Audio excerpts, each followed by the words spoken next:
expand public infrastructure, provide better health care for all, implement affirmative action for women and girls, and expand educational opportunities for all, provide good governance, care for the elderly, protect our environment, boost sports, creative arts, and tourism, protect our borders while keeping our neighborhoods safe.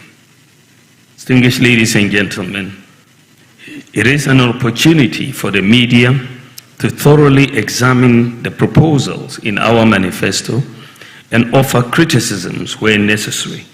We are ready to listen. Let me take advantage of your presence here to state my firm commitment to free, fair, and peaceful elections in December. The quest for political power should not be an end in itself.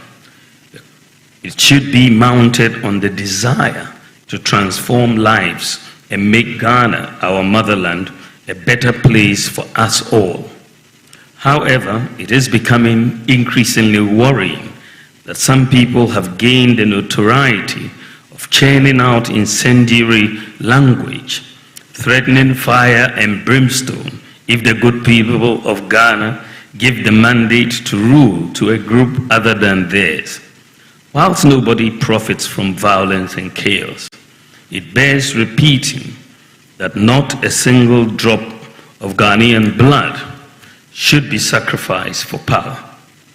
Our party is determined to pitch our ideas, as we have always done, and to demonstrate the superiority of our ideas over and above what any other party can offer. My pledge, and that of the MPP, is to run a campaign of ideas and to conduct ourselves in a manner worthy of a democratic group. Our main goal is that at the end of the contest, we carry on with our lives secure in the knowledge that there is work to do, work to sustain the rebounding economy. To those who threaten war, mayhem, and violence, my message to them is that this isn't Ghanaian. Our pursuit of power must be paired with the compelling need to allow the Ghanaian to continue to enjoy his or her peace. Ghana will exist long after we've all left the scene.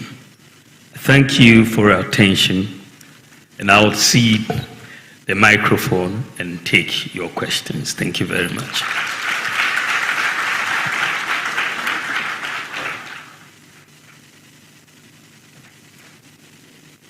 Like they say these days, ladies and gentlemen, very mindful, very cutesy, and very demure. Please put your hands together for the Vice President of the Republic of Ghana. We now cede the microphones to our friends from the media. And please, the numbers, as we all acknowledge, is quite huge. And so we have the microphones in the various lanes. You lift your hands, then we'll call you, then you speak. But before anything, I think it's only fair that we let the Vice President of the GJA speak first, and then the floodgates will be open. Okay, Madam President is there. GJA, please, let's hear from Vice President of the GJA, then we can.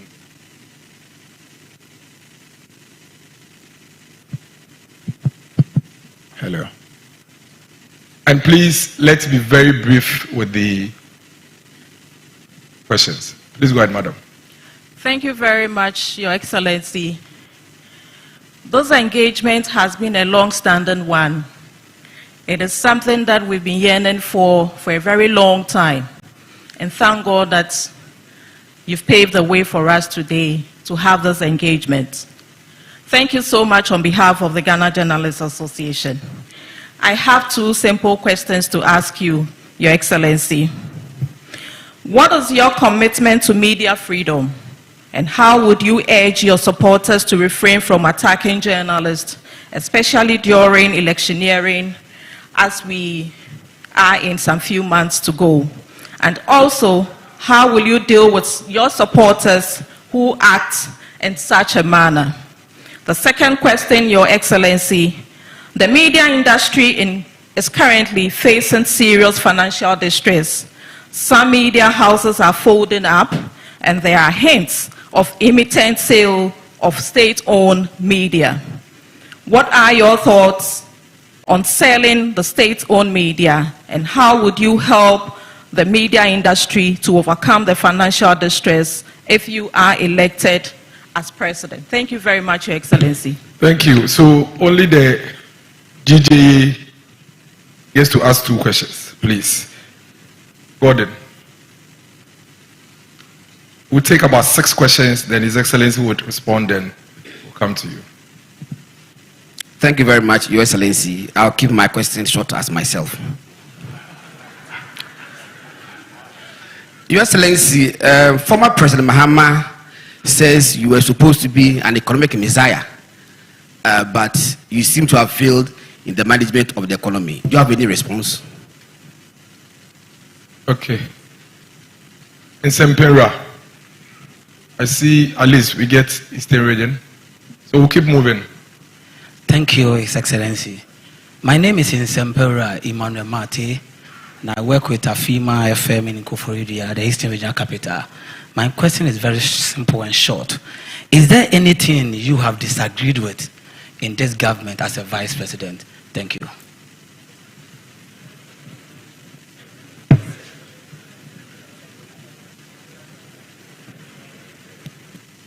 Eugene from Ashanti region,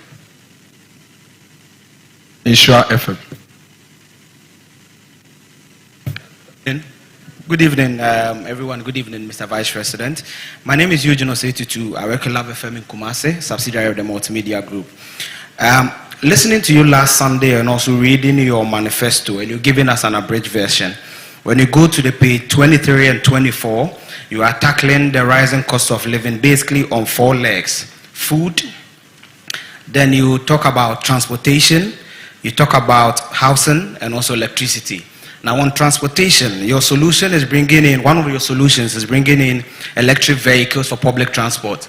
And last Sunday, you did indicate that you're expecting about 100 of them before December. I have 3 questions on that. We know EV vehicles are mostly charged. They have public charging systems that we use to, power these buses to ply our roads. When you check the Energy Commission website as of this evening, we have only 5 public charging ports in the country, 5. And 2 of them are actually for Porsche cars specifically. Then 1 at the Total Energy Station at the Liberation Road. So between now and December, where are we building the charging port?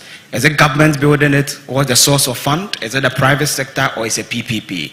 So that's my question 1. Thank you. You have. Then question 2. You have. No, under it. And I'm not done. No, is it directly related to EV? Yes, it's the EV. Yes, let's refer to the others and make it short. Okay, so still on the EV, we know that most of these charging ports for green mobility innovations, they must be powered with green energy. So are we already adding on to our energy mix, which is the brown, making it counterproductive, or we build dedicated solar panels for these charging ports? Thank you. Okay, thank you. So I think we'll go to this side before we come back. So Wilberforce. Don't worry, we'll keep moving to every row. Thank you for the opportunity. Mr. Vice President, so throughout your campaign, I have noticed that you've been talking about job creation and support for businesses. I've also taken the pain to read all the 260-page manifesto that you launched a week ago. And I see that the golden thread in that manifesto is also the creation of jobs. But the young people in Ghana are asking, really, where would they find themselves in that manifesto? How are you going to create jobs for the young people of this country? Thank you. Thank you. Thank you, Wilberforce. I think at this point, His Excellency will take the questions and then we'll come back. We don't have the chance. Your Excellency, 6 questions.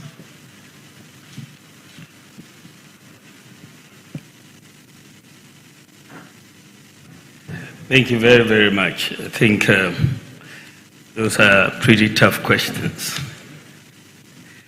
The first question by the Vice President of the GJA was on commitment to media freedom. And I think that commitment is very absolute. I think the press and people have fought and have lost their lives even to get press freedom or media freedom in this country. A lot of the times we take it for granted, but I think that media freedom and is so pivotal to the whole democratic exercise that we are embarked on. If you don't have media freedom, you'll have a difficulty. I mean, the lack of media freedom is a characteristic of societies which are more dictatorial. And I think one of the things about Ghana that everybody who comes here really appreciates is the freedom of the media.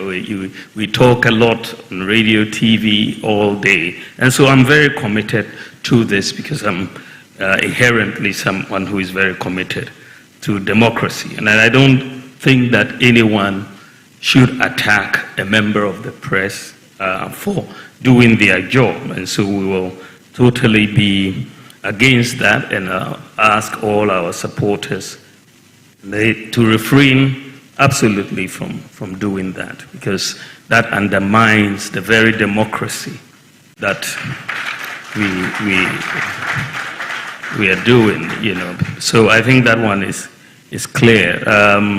The issue of sterling state-owned media, I am not aware that anything of that nature has come to cabinet, but should it come, there has to be a justification for it. We will await any such thing that will come. I'm not aware that there's a proposal to sell the state-owned media. But if it comes, it has to be justified, and of course, a big decision like that will have to be undertaken with a lot of consultation of stakeholders. The third question, third question is about what the former president supposed to have said about me being an economic messiah, supposedly, who has failed. Sometimes I get a little surprised and amazed the former president when he talks about economic mismanagement, because he should know his own record.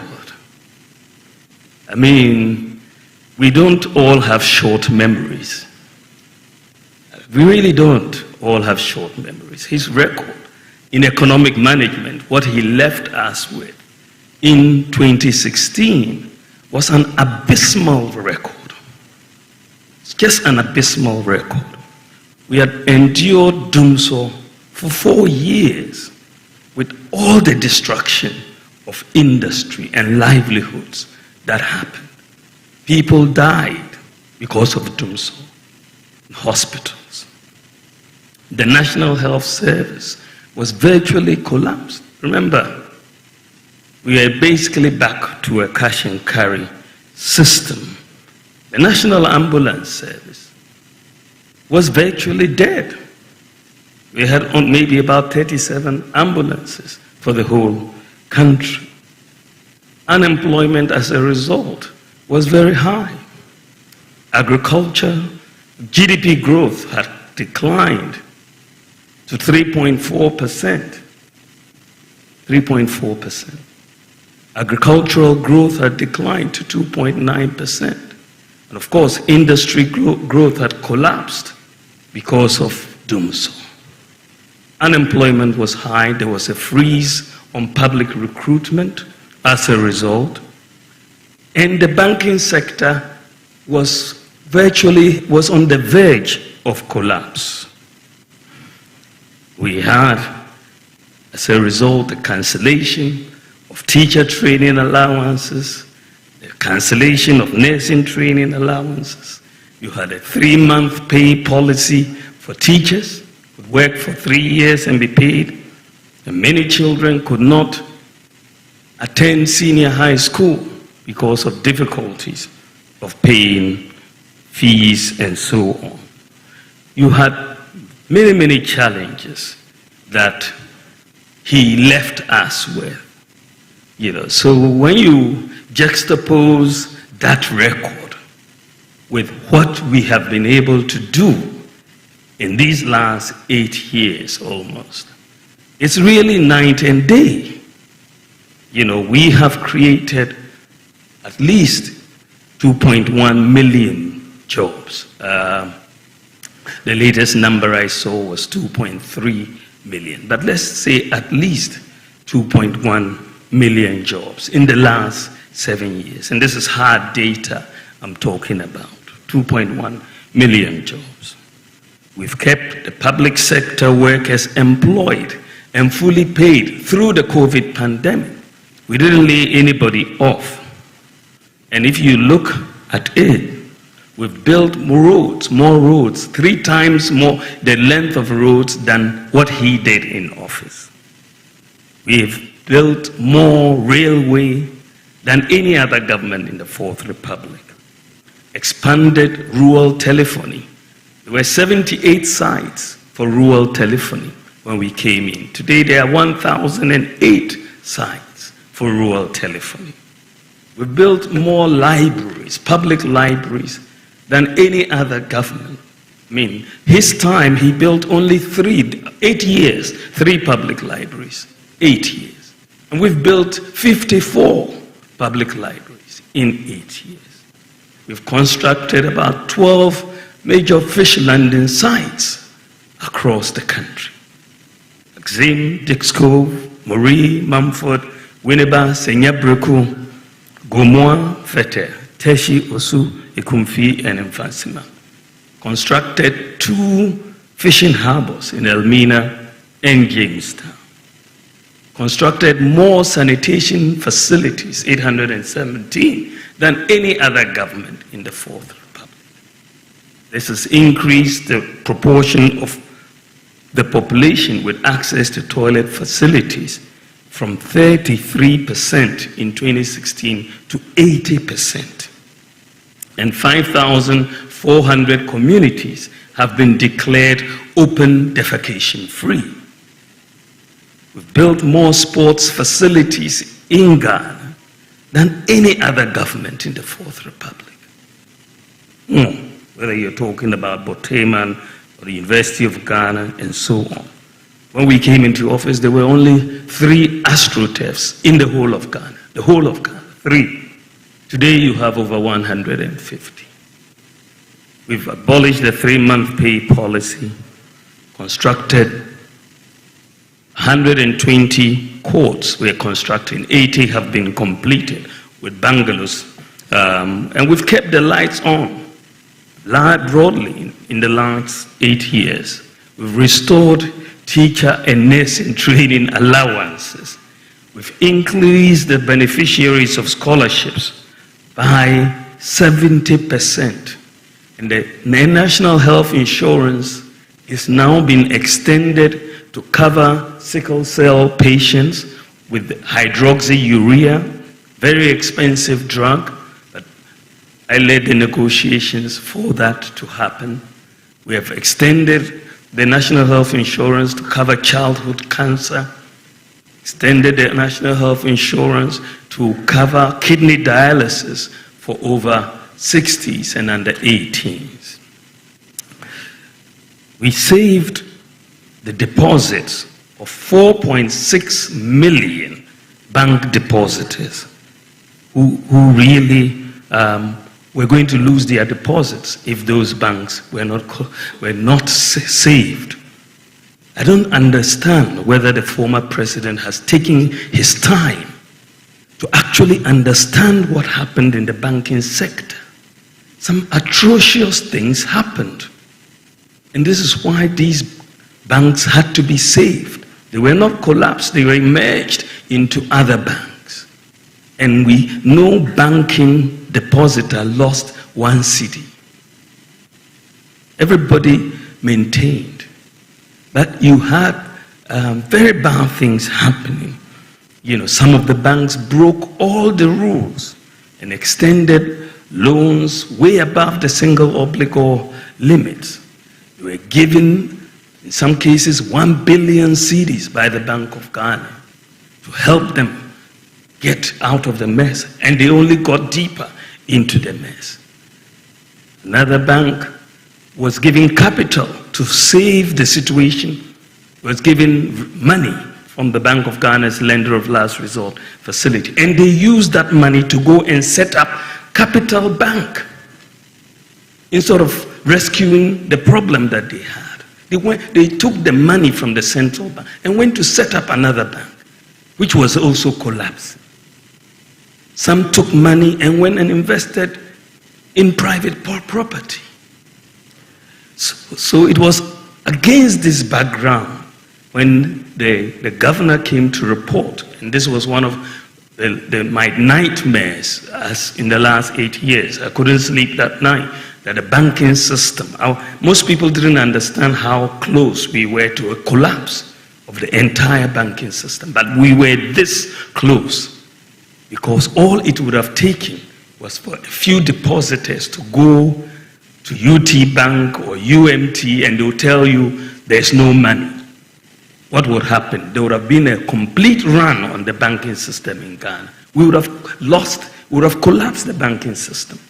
When the governor came to report that we were on the verge of collapse, decisions had to be taken to save the banking system and to save depositors.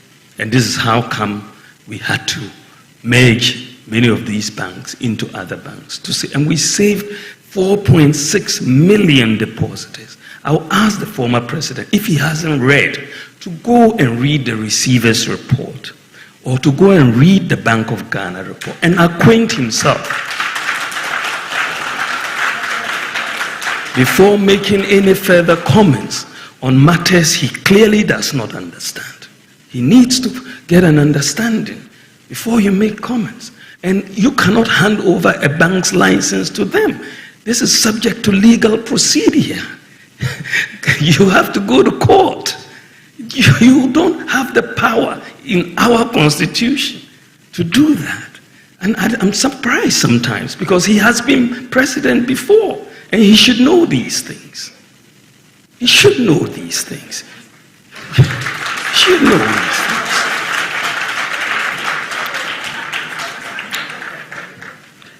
Ladies and gentlemen, we have tripled the capitation grant per child since we came into office, from 5 cedis to 15 cedis. And what is interesting also is that we've had the lowest increase in electricity tariffs in recent history. Between his time, 2009, and 2016, when they were in office, the average annual increase in electricity tariffs was 50% a year. That's the average. Some of the years were 80%. Between 2009 and 2016, 50% average a year.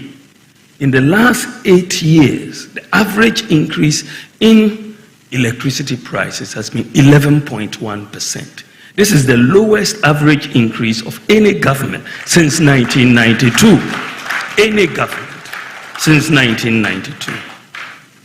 When we came in our first term, we abolished and reduced 21 separate taxes. And we reduced import duties by 50% between 2019 and 2021. 50% reduction in import duties. And that, of course, we had to go back on that when we got into the crisis. We introduced the National Rental Assistance Scheme to help to deal with this problem of rent advance. And it is one of the best schemes that we have seen. It has worked very well, and we are going to expand it for the rest of the country. We are going to put in serious money Because with that, you don't need to pay 2 years rent advance. We will pay the landlord and you just pay monthly, and it's working, and of course, working with the private sector. Infant mortality under our government has come down from 37.9 in 2016 to 31.7. And in terms of LEAP, livelihood empowerment against poverty, we have increased payments almost tenfold, from 49 million that we used to pay every year to 423 million LEAP payments. Now, National Health Insurance, NHIS expenditure has also gone up from 1.1 billion to 6.8 billion. During COVID, we had free water for everybody for a year and free electricity for lifeline consumers and all of that. We brought in over 4 million beneficiaries now under school feeding, up from 1.6 million. We've absorbed the examination fees for all students of BC and WACC. People were sacked from examination centers for not paying examination fees before we came into office. We've doubled the number of student loan recipients from 30,000 to 58,000, almost double. We've also, of course, introduced mobile money interoperability to make almost every adult Ghanaian have a bank account through the Momo's account interoperability with the bank account. In fact, the whole of Africa, Ghana is the only country with 100% access to financial inclusion. 100%. The whole of Africa. Ghana is the only country with 100% access to financial inclusion. What is interesting is that when I first made a statement and I said Ghana was the first country in Africa to have mobile money interoperability between banks and Momo accounts, some people decided to fact check me. And they said that I was wrong. Just that they didn't understand the terrain, the fact checkers. So I took my time to explain to the fact checkers exactly what was happening in the field. Unfortunately, once they understood it, they didn't come back to withdraw. They just kept quiet. You know, today, when chalk was a problem, remember, chalk in our schools under the former president, when it was a problem. Today we have acquired tablets to give to the students. Every senior high school student is getting a tablet that we are having. So I'm just putting some of these points together. You know, Agenda 111, so far we've built 47 hospitals, 428 CHIPS compounds, 230 health centers.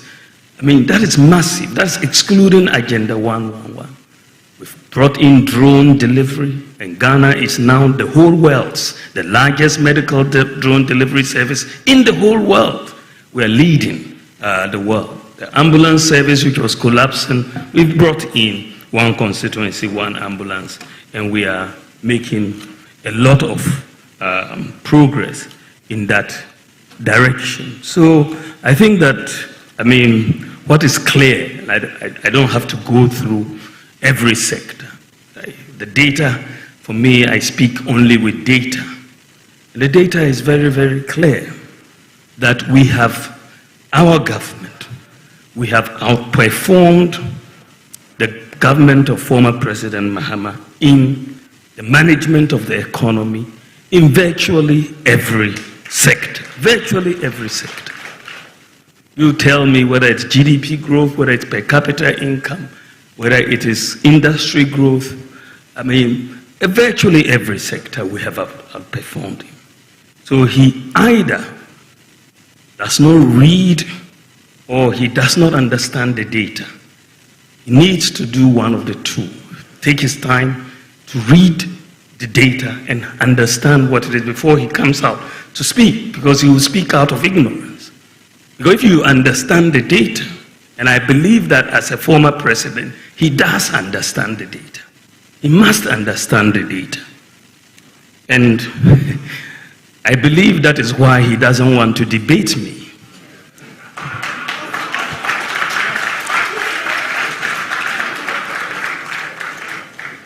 I believe so. That is why he doesn't want to debate me. He's running away from that. So if, according to him,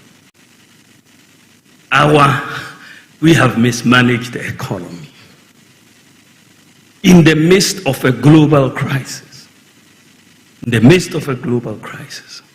if our mismanaged economy is outperforming you in virtually every sector, this economy that you are saying has been mismanaged.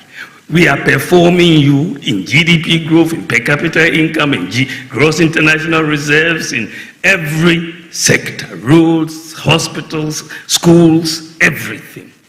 Free SHS, all of that.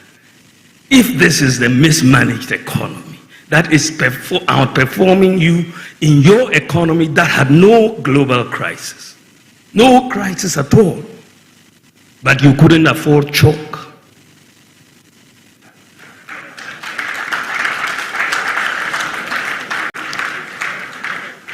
You couldn't afford chalk, but there was no crisis. So if our mismanaged economy is performing better than your better managed economy, then in that case, you must not have been very good. Let me put it mildly. I was going to say incompetent. Because our bad economy it's much better than your good economy. I mean, it doesn't make sense. So I think that the matter, I hope that this matter can be settled. There's no way he can say that his economy that he managed as president, by the way, I'm not yet president, in another 3 months, inshallah.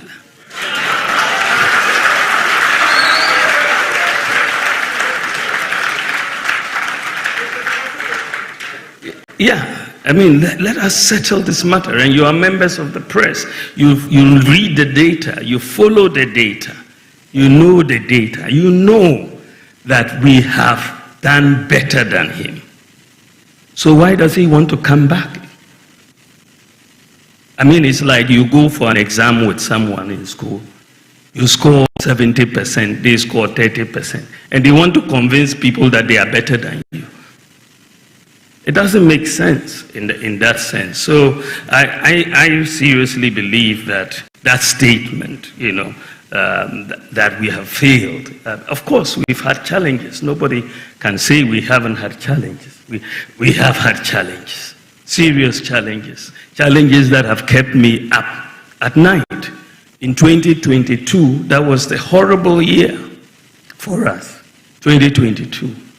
Petrol prices went up to 23 cedis per liter. We were losing reserves so badly, and you saw food prices going up and all of that. That was a real challenge that we had to deal with. And this is how we came up with the whole gold for oil, gold purchase program, and that has really helped us. Today, Ghana, notwithstanding all the challenges, we are the 10th lowest price in terms of petroleum in Africa, the whole of Africa. Ghana is number 10 in those of lowest prices of petroleum products. We are number 10, 10th lowest. The lowest is Libya. Then you move through Egypt and Sudan and all of those to come to number 10, which is Ghana. Ghana, we are priced around 13, 14 cedis per liter right now. Cote d'Ivoire is priced 23 cedis per liter, as Hassan was just telling me earlier on when I asked.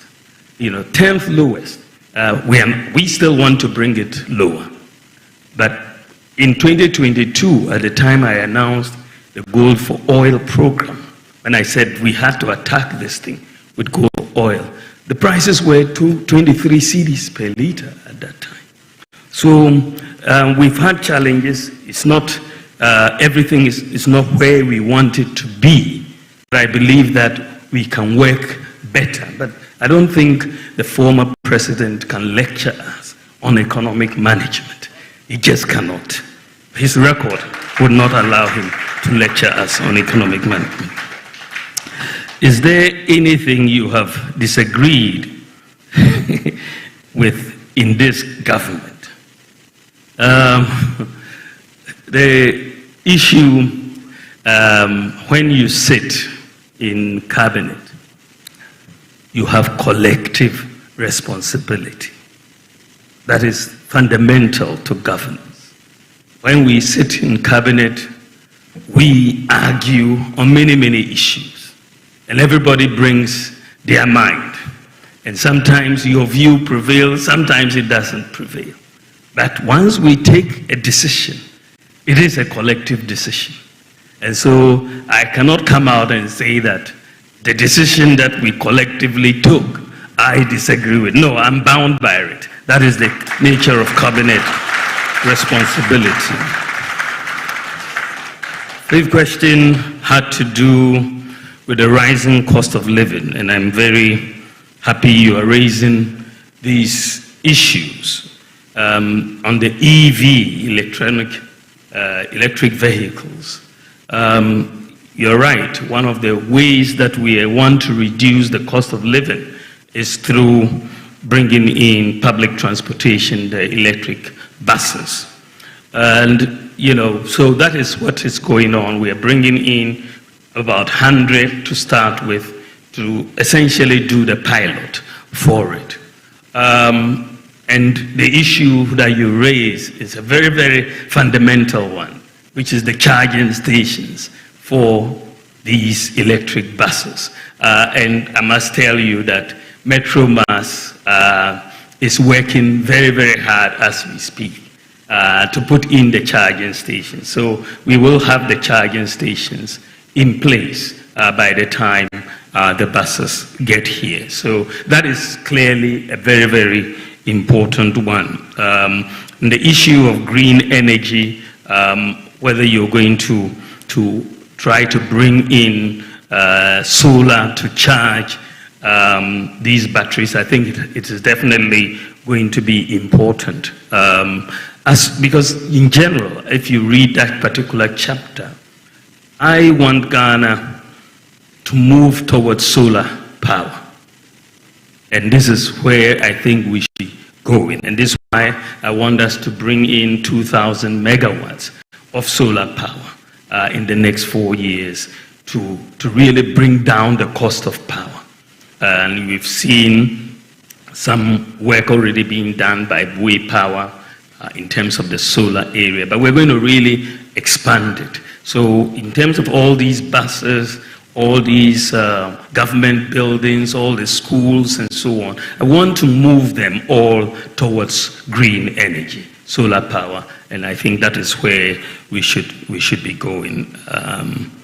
I think that the other question was on job creation for the young people. I think that is at the heart of the manifesto, that you want to essentially move to create the environment and put in place the policies that will help business and that will help jobs. Right? So that's why we're talking about bold solutions for business and jobs. I think that is so critical. And I think that there are many areas that we are touching on for the young people to get the jobs. I think that, the two are very linked, business and jobs. If you let businesses grow, then the jobs will also be created. And so we are looking at helping businesses grow by putting together implementing our legally backed Ghana First policy, so that the procurement by the public will be focused on things that are produced in Ghana first before they look outside. So that is a very important part of the policy mix that we are coming with. That will make people hire more, and we will get more jobs in that sense. We also have a major tax program of tax reform to make the business environment very, very good and easy to comply with. So we are bringing in a flat tax system as exists in Estonia. We are also bringing in a tax amnesty for business so that we can all start on a clean slate and move forward. We believe that, training the youth will be very, very important. So the investment that we are making in TVET will continue. The focus, we're setting up an open university with a focus on ICT, TVET, and also the whole STEM area as well. So we want to do that, but we also are trying to get our youth trained in digital skills.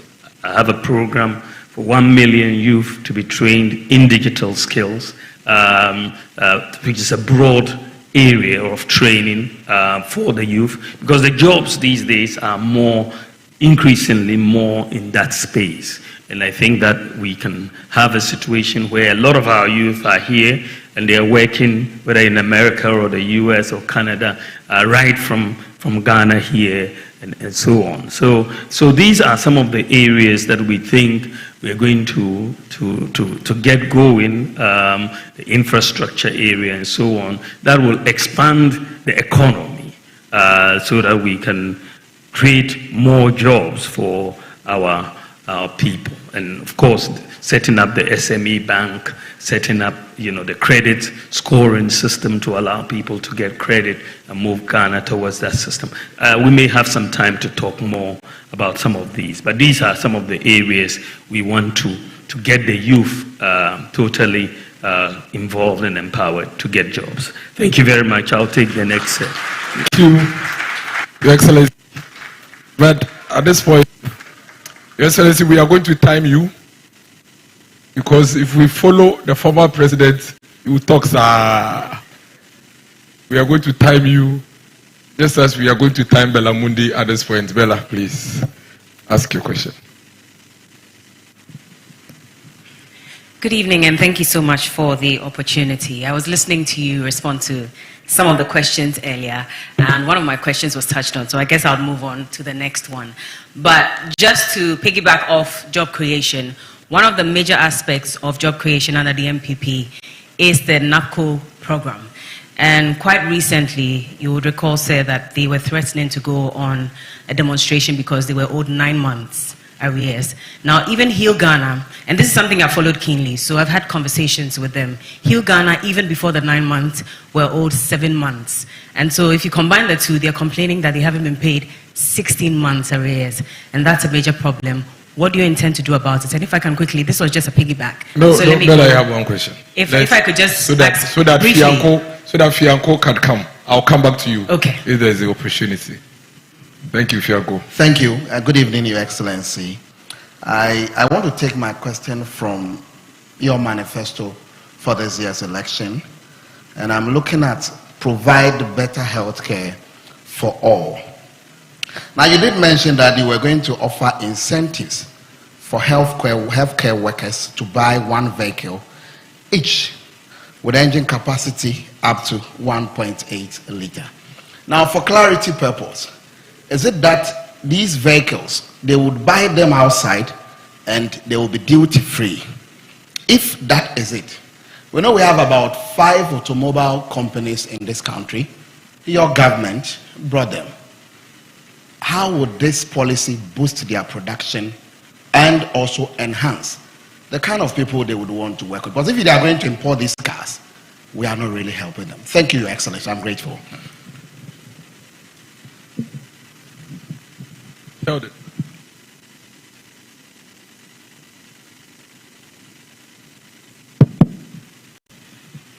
Let me remove my cap. Before I proceed to ask my questions, I would like to emphatically state that these questions were not given to me by anyone here. They are from my head, so I'm going to ask. Now, Mr. Vice President, my name is Kojo Sheldon. I represent Kojo Sheldon Studios.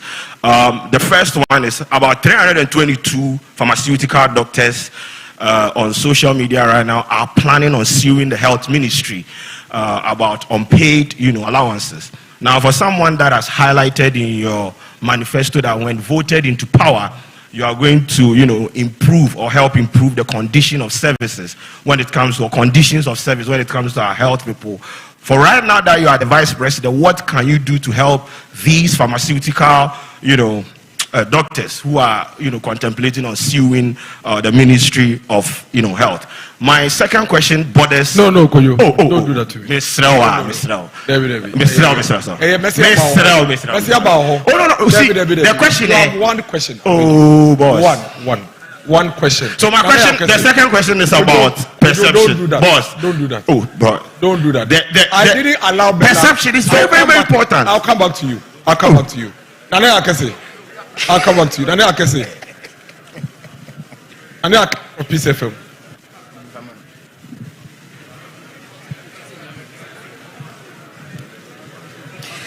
Good evening, Your Excellency. My name is Nana Akese. I work with Peace FM. You have promised abolishing bed tax, e-levy, flat import duty, one-time tax amnesty, among others. If you really believe that that is what Ghana needs, why should we wait till you become the president and not implement it now?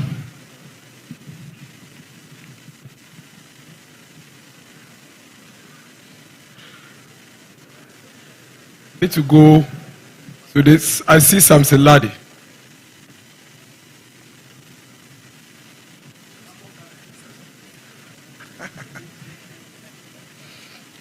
Good evening, Your Excellency.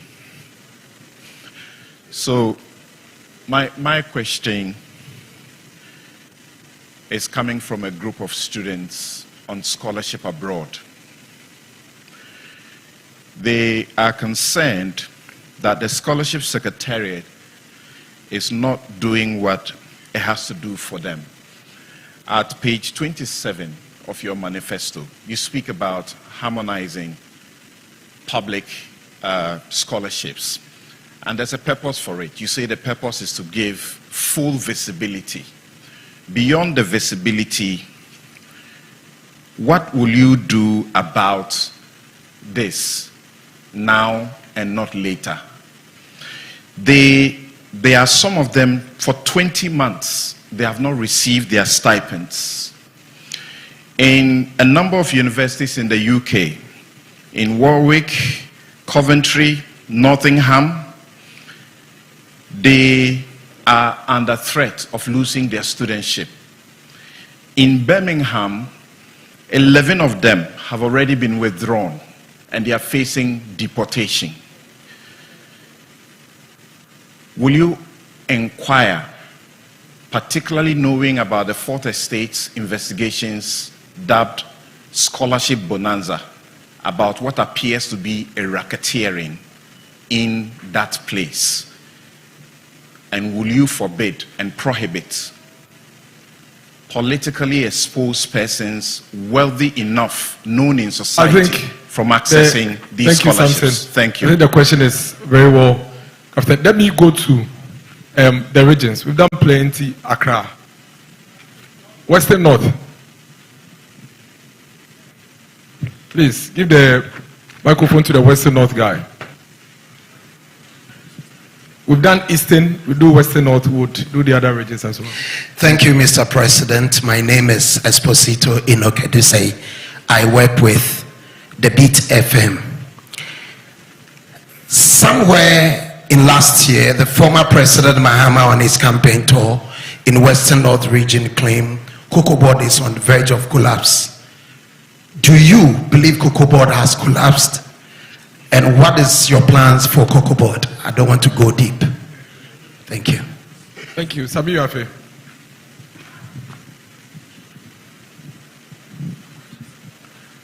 Excellency, good evening. Thank you very much. My name is Sami Yafe. I work with CTFM and Channel 1 TV. So a few meters away from us is the site for the construction of the National Cathedral.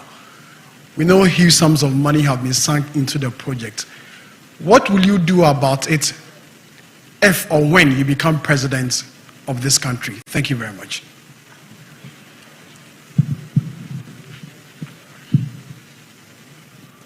Excellency, please take these questions and then.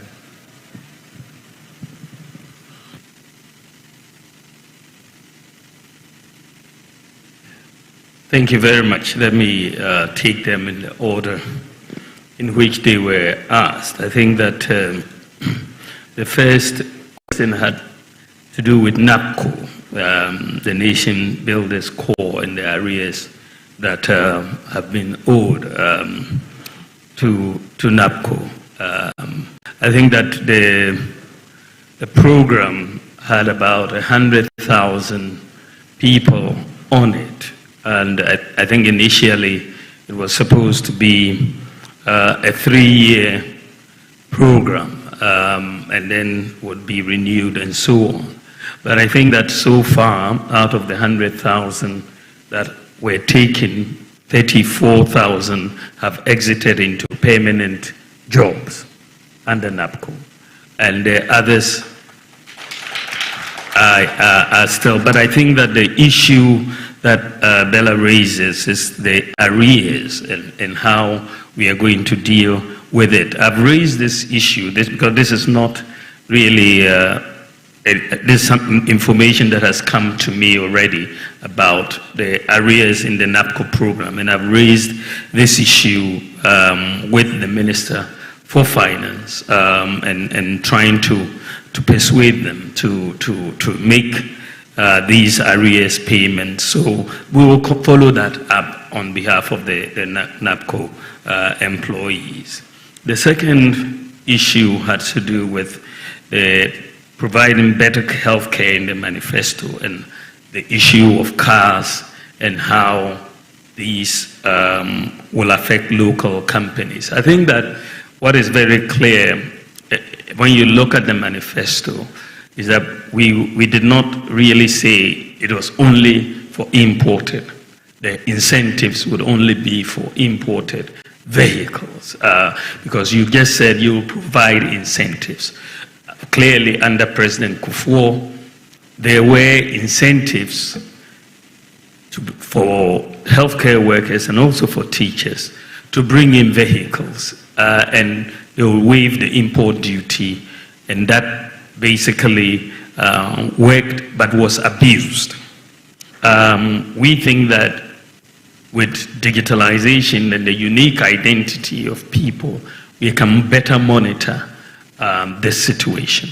But the issue is that we need to be able to see how these teachers and these nurses could also acquire with the necessary incentives from the local manufacturing companies.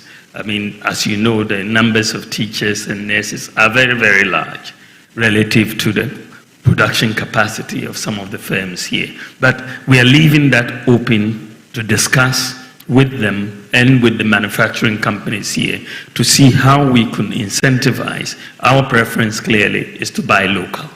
And so we will work with them to see how best, if they can meet the terms in terms of production on time and all of that. I think we will try to incentivize them. But we will leave it open for discussion, and that's what we've done.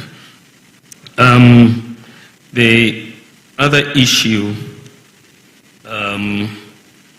was that we wanted to do these tax reforms, import duty, flat tax, tax amnesty, and so on.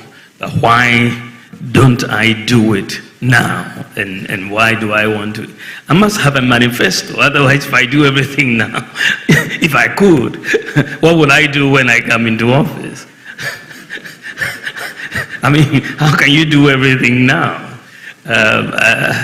Even President Mahama, former president, who was president, I'm only vice president, but he was president. Why didn't he do everything then?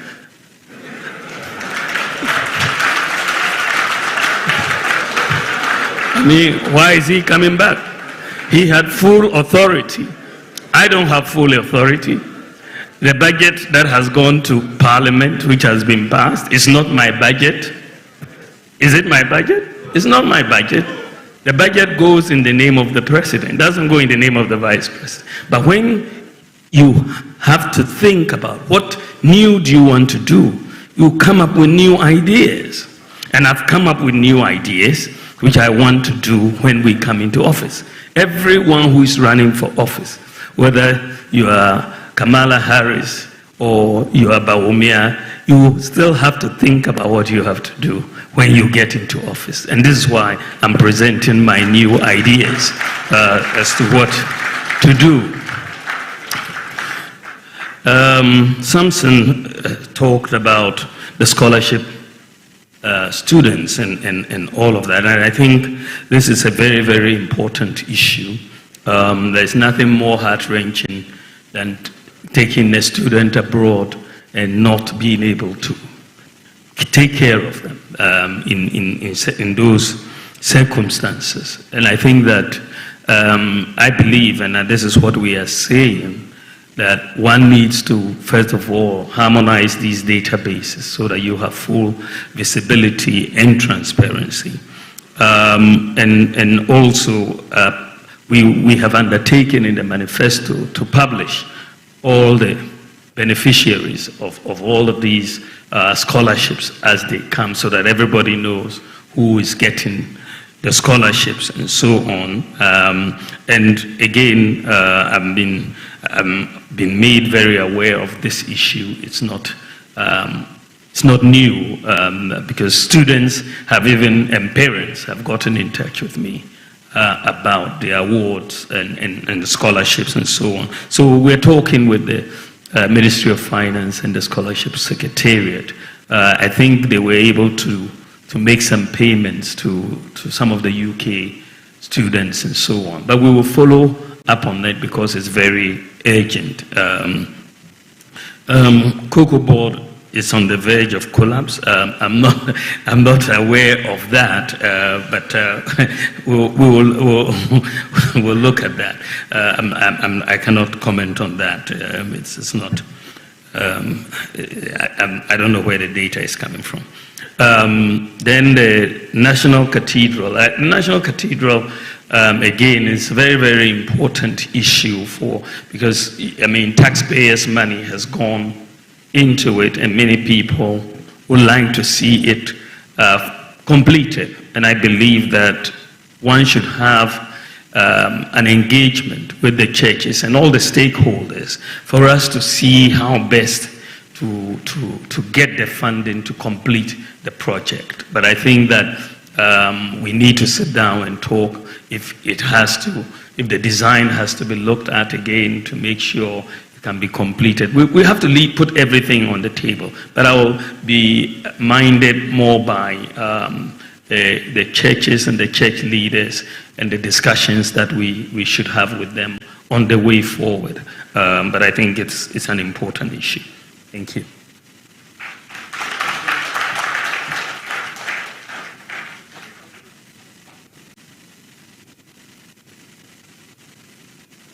The sports fraternity, so the PFM. Hello. PFM Sports.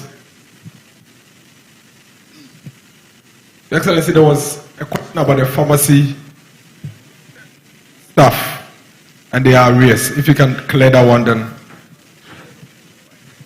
Yes, the pharmacists are my very good friends. But you're talking about 322 pharmaceutical doctors who are threatening to sue the Ministry of Health for their allowances. Again, I want to take this one up. This is the first time I'm hearing about this particular issue. I think it is Sheldon who raised it. I'm not aware of it, but I think it's an important issue that we should really resolve. So we'll talk to the Ministry of Health and Finance. Thank you very much. We'll take Kankambodu's question from the sports, I believe.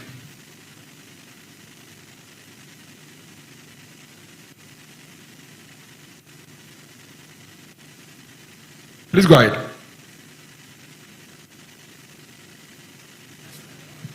Hello. Hello. Good evening, Mr. Vice President. Before I go to my question, I'd like to draw your attention to the sad issue of the national amputee team. They apparently won the African Amputee Championship. They are owed per diems and bonuses and have not been paid.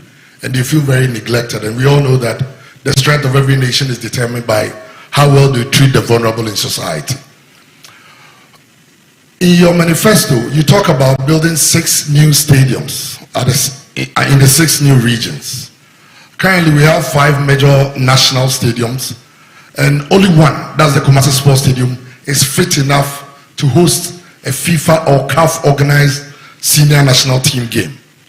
So I want to know what motivated that decision. And since we are even struggling to maintain 5, how well can we do if we have 11? Thank you. Thank you, Kankambodu. We'll do.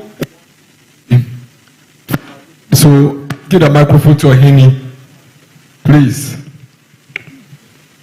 It's right there. Please give the microphone to him. From the Ashanti region. Thank you. Good evening, Your Excellency. My name is Ohini Adazwa, Sumpa TV, Sumpa Radio, Kumasi. Ja, Rastafari. Selassie, I. In your manifesto, page 24C, you did mention something about flat rate. So let's say somebody import car engines and somebody second-hand clothing. Are they going to pay the same amount? I think we need better and further particulars. Thank you. Thank you very much. Thank you, Ohini. So, that's Ohini.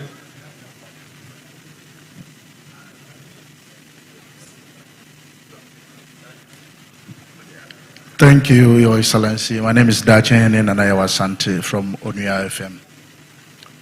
Your Excellency, respectfully, there is a saying that we should cry our own cry. You made a promise to teachers that you give them the opportunity of having cars. We know our minimum wage and where it stands. And the tripartite committee view it to 18.44 cities. The standard of living in Ghana is going high. Your Excellency, what will you do for 90% of people who are seated here today to carry your message on? They are journalists. Thank you. So what's your question? For what will you do for the journalist? Is that the question? Okay. Otek. Mr. Buesiakon from Otek, Ashanti. Please let's hear Mr. Buesiakon from Ashanti. Yes. Your Excellency, I want to congratulate my MP, Honorable Dr. Opoki Prempeh. Honorable, Your Excellency, you highlighted 14 key promises in your manifesto, but none of them were apportioned timelines on it. So how can you hold you accountable if not? Because it seems to become mere political rhetorics. Thank you.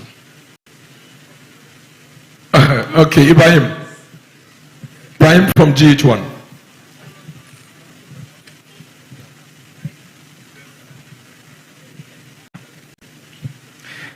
Thank you very much. GH1. Your Excellency, my name is Ibrahim Al Hassan, GH1 TV, Star FM. Your Excellency, of course, forgive me for taking you back in 2016 when you were on the campaign trail. You had this declaration, and it's a very famous one. Parents are suffering, students are suffering, traders are suffering, pensioners are suffering, drivers are suffering, contractors are suffering, civil servants are suffering, farmers are suffering, fishermen are suffering, men are suffering, women are suffering, children are suffering, and Ghanaians as a whole are suffering. May I know the status of suffering of these individuals today?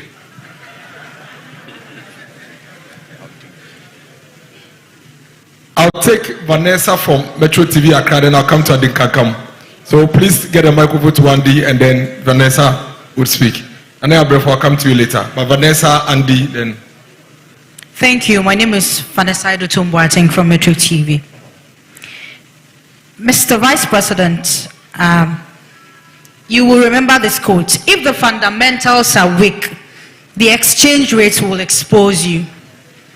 And as at the time you were making this statement, a dollar to CD was 3 cedis and above, or about 3 cedis, 4 cedis, right? Thank you. 2024, a dollar to a cedi is 15 Ghana cedis, about 15 Ghana cedis. Okay, over 15 Ghana cedis. Thank you. How do I explain this to my mother, a cocoa seller, that in 2014 the fundamentals were weak? In 2024, where a dollar is now 15 cedis, the fundamentals are not weak, but the prices of goods and services are high today. Thank you. Okay. Please. No. Yes, let Abina come and then you come. I want to hear more of the ladies at Mebacho FM Abna Pokua ahwenie me wadum TV ene adum FM. Na masembisa yes ba ko kanka beka didi kan. Mebacho pese ye share Dr. Bawumia ne hihye fofra wode ebeko etia galamsey ayadia so man ko ache eno achi so Afram Plains 2016 PP share call for bo esebo mu the bridge ebeto Afram nsu so me pese me hu na ho ya kudun Kokos Sports Stadium so me pese me hu no ba bi atebia no ewo asatena me da ase. Thank you. We'll take Nanaya, then His Excellency would give the responses. Please go ahead. Good evening, His Excellency. I would like my question to be answered in Twi, but I'll ask it in English. Please go ahead. Okay, so I'll ask it in Twi. I just want to know, say, in the first 100 days, if Ghanaians decide to vote for you, what would be the things you would want to tackle first? Thank you. Let's take the responses and then we'll come back to the questions. Your Excellency.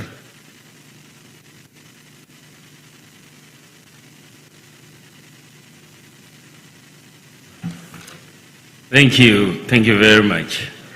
I think the first question is looking at the national amputee team who are owed some allowances. So I'll talk to the sports minister here to get the facts on the issue, and if that is the case, I will try to expedite their payment. So I'll when I leave here, I'm going to raise that issue. There is also the issue of 6 new stadia that, and only one of the existing 5 is being maintained. I think that is a very good question. One of the problems we have is the lack of maintenance of our pitches. I met with the Black Stars in Kumasi before their last game there, and when we met, the coach and the players were very clear that what they really needed, and this is why I've put it in our manifesto, was international standard pitch. You know, that the pitches that we have are difficult to play on, and we needed international standard pitches. So, in fact, in the manifesto, we need to do it. And I believe that we need professional management in terms of the maintenance of these pitches. And we need to train people and also bring in the people with the knowledge. And so we are going to do that, because we just build the pitches and there's very little maintenance of the pitches and the management of the pitches. So I think this is going to be one of the things that we're going to do. The building of the 5 other stadia, as I said, you know, we've made that commitment actually as far back as 2019, that with all these new regions that are coming on board, we will have to build stadia for them to encourage sports. And I believe that we've done quite a few already in terms of the multi-purpose sports stadia. We are doing 10. We've completed 6. 4 are almost done. And we are going to do another 5. So, I mean, the record is there that we've done 10. I think that we can do another 5 without much of a problem. Then the question came on the flat rate and whether second-hand clothing and spare parts will be paying the same rate. No, I think that the categories will be different. And with the flat rate, what we want to do is to bring a lot more predictability in import duty payment. At the moment, there isn't predictability, and there's a lot of discretion that seems to come in from time to time. And so what we are saying is that we're going to bring in a flat rate in cities. So if you are bringing in spare parts, and there's a 40-foot container of spare parts, you will know exactly what the duty is for the spare parts, say 20,000 cedis or 15,000 cedis or 30,000 cedis. It's a flat rate. So when the 40-foot container arrives of the spare parts, then you know you'll pay 40,000. If you are bringing in second-hand clothing, and that is attracting 20,000 cedis duty, you will know beforehand that it will come. It's not that it will arrive and then the price will change, because they will say the exchange rate has changed, so you pay more. But it will be a flat rate. So there's not going to be any confusion. Chicken will attract a different rate from, spare parts will attract a different rate from rice, will attract a different rate from second-hand clothing. But you will know beforehand, before the goods before you import the goods, they will all be published. And so that we get away from, these under-invoicing and misclassification issues. These are really hampering revenue collection. Many importers invest time in misclassifying. They'll bring in chicken and they'll say it is fish or something. But the misclassification and so on, we will have to deal with that. Then the issue about cars for teachers and what we want to do for journalists and all of that. I really believe that one of the major problems, and we address this in the manifesto, that hampers workers and livelihoods in our country is the fact that we operate a cash-based system. Unlike in the advanced world where they operate a credit-based system. So ab initio, life is much harder if you are a teacher in Ghana versus if you're a teacher in the US or the UK. Even if you are paid the same amount every month, the teacher in the UK will consume probably 5 to 6 times more goods than you in Ghana. Why? Because they are able to obtain credit and pay over time. And so, we in Ghana here, we have to accumulate cash for whatever we want to buy. If you want to buy a car, and the car is costing 100,000 or 150,000, you have to look for 150,000 to pay for the car. But if you were in the UK, you'll probably be paying 1,000 every month to pay for the car, or much less. But so your salary goes along a much longer way. So one of the things that we are bringing in, as far as our manifesto is concerned, is to move Ghana from a cash-based system to a credit-based system. It's very, very important, because the reason why the credit-based system works in the advanced countries, because they are able to compute credit scores for everybody. You know, credit scoring is key to a credit-based system, because it then assesses the risk of any borrower in terms of borrowing, money for a fridge or a car or a TV or whatever. So the credit scoring becomes very key. 14 years ago, I wrote a book on monetary policy and financial sector reform in Africa. This was in 2010.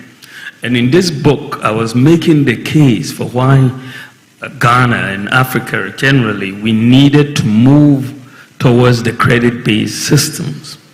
And the reason why is to really bring down the stress on living in our system.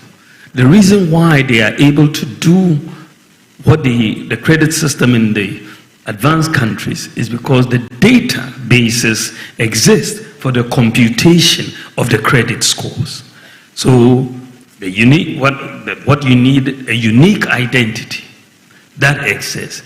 Address, it exists. Financial inclusion, a bank account where you can, it exists. So when we came into office, I was very clear in my mind where we wanted Ghana to go. We needed to put in place the digital address system, the Ghana card, which we have done. We needed to put in place the address system. We looked at the address system. I realized that it was going to be very difficult to go with what we had before, street addresses and so on. So I proposed that we go with digital address systems. I mean, at the time, only one country in the world, Mongolia, had a digital address, a wholesale digital address system. Only one country in the world. But I said, look, Ghana should move in that direction because we can leverage on GPS technology and have a digital address system.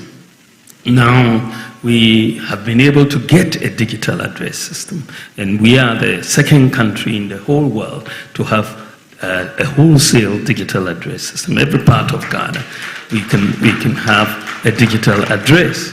Now, then the third leg of this to allow us to get to credit scoring was to make sure most Ghanaians would have a bank account so that your financial transactions can be scored and monitored and so on.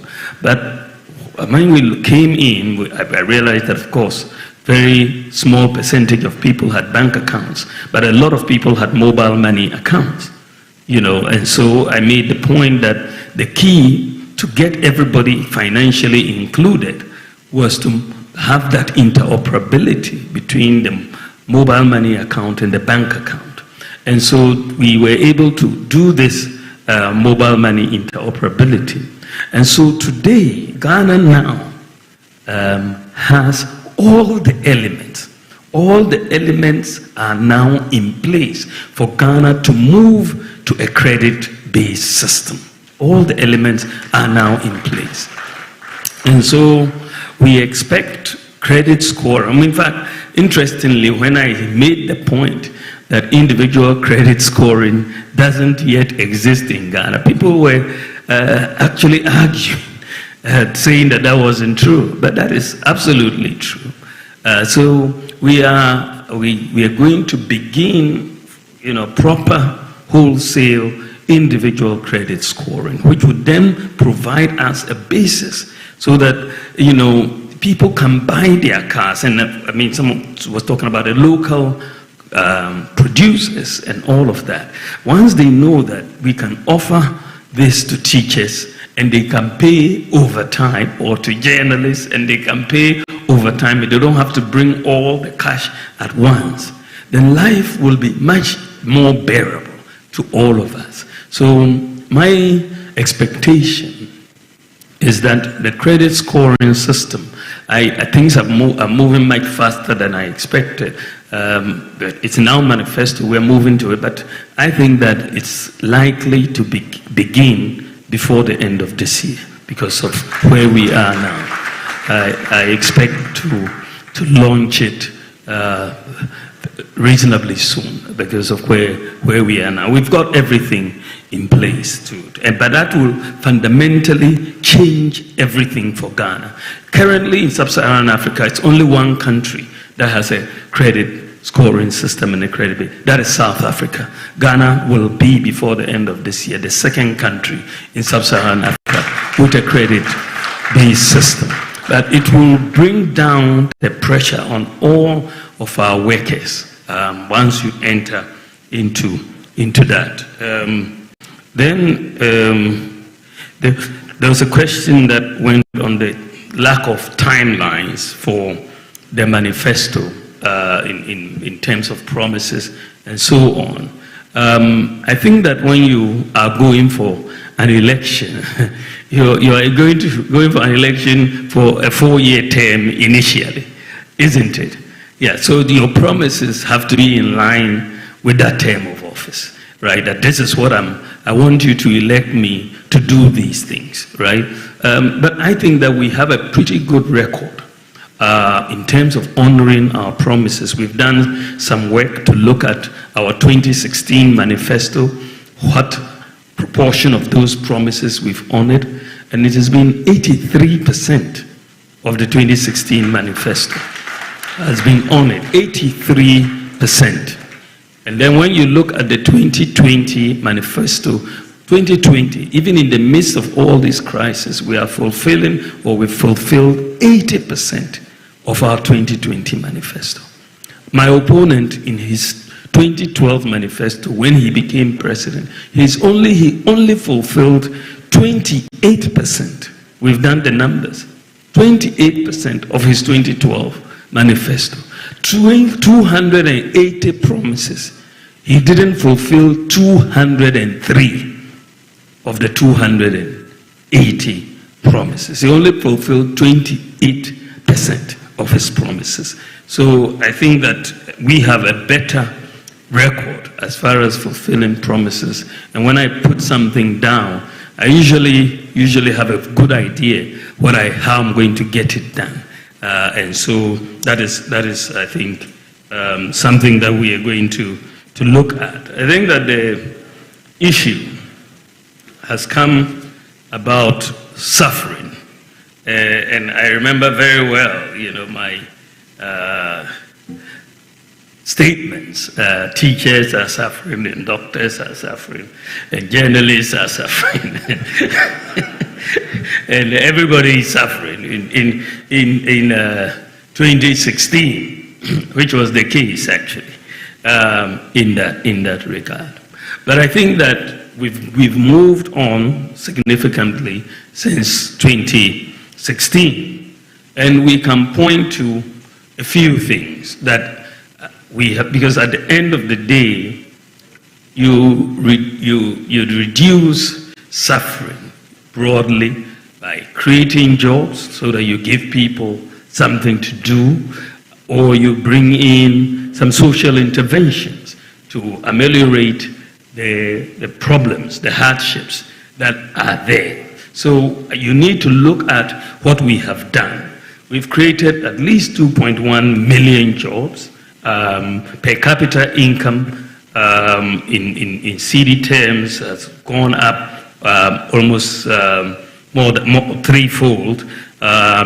In dollar terms, per capita income from 2016 has gone up from 1,978 to 2,436. So GDP has gone up, per capita income has also gone up.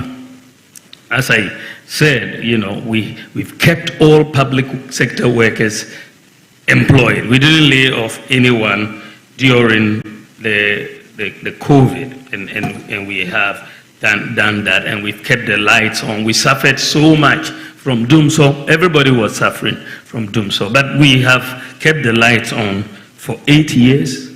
Teacher trainees were suffering. We've restored their teacher trainee allowances. Nursing trainees were suffering. We've restored their allowances. People who were using the NHIS had major issues. The people who had sickle cell were suffering because the hydroxyurea, which was really needed and wasn't covered by the NHIS. Today it is covered by the NHIS. Today kidney dialysis is covered, as well as childhood cancer was also covered. You also see that for the people, the issue of rent advance, the National Rental Assistance Scheme has come in to really help in that. During COVID, we gave free water for a year, free electricity. For people in the rural areas and remote areas, we brought in medical drones to deliver medicines, vaccines, blood across 2,694 health facilities. And even recently, when there was flooding because of rain in the Afram Plains, we had to get the drones to take examination papers over there, which were not initially. Parents have now had the benefit of free SHS for 8 years, have had the benefit of free TVET, and therefore the suffering of a lot of parents in paying fees has also reduced. School feeding, when we were coming in 2016, only 1.6 million children benefited from school feeding. Today, 4 million children are benefiting from school feeding, more than double. We have also absorbed the examination fees for all students for BEC and WACSI examinations. And then, as I said before, we've doubled the number of student loan recipients from 30,000 to 58,000. We've introduced the no guarantor student loans. A lot of students who were suffering, looking for guarantors, now just need their Ghana card and they will get it. You know, so we've done quite a bit we brought in one constituency, one ambulance, and we've procured the ambulances for many of our constituencies or many of our districts. And also, if you look at the small and medium enterprises who had major problems in accessing funding, we've provided funding over the last 8 years to 444,000 SMEs, 1.4 billion Ghana cedis, which has been quite significant by any account and very historic in that regard. So I think that yes, the suffering is there, but we've done a lot of social interventions to ameliorate that suffering. It's not gone, but at least we can point to things that have gone in to reduce the suffering of our people. I mean, even renewing National Health Insurance card was a problem. Just to renew it, many people had to go and sleep. I know in my constituency, people had to go to the NHI office and sometimes sleep for 3 days before they could renew National Health Insurance membership. But today, you just sit in your home and renew. Today, you sit in your home and buy electricity credit. You don't need to take trotro or taxi and go somewhere else to do it. So we've done quite a bit to reduce the suffering of people, even though, of course, it is not complete. We still have more to do, and we'll continue. So the other question, which is a nice one, Vanessa was asking, if the fundamentals are weak, the exchange rate will expose you, which is a truism. It was true then, and it's still true today. It's an economic truism that once the fundamentals weaken, you will see the impact on the exchange rate fundamentally. And when we talk about many of these fundamentals, you're talking about the GDP growth rate, you're talking about the fiscal balance, you're talking about the exchange, the reserves, level of the reserves that you have, inflation, and so on. When we came into office, during the first term before we hit COVID, between 2017 and 2019, you saw the fundamentals pretty much strengthening by all accounts. And the exchange rate depreciated in those 3 years by less than 5%.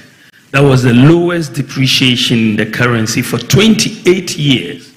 28 years. That was the lowest depreciation of the currency.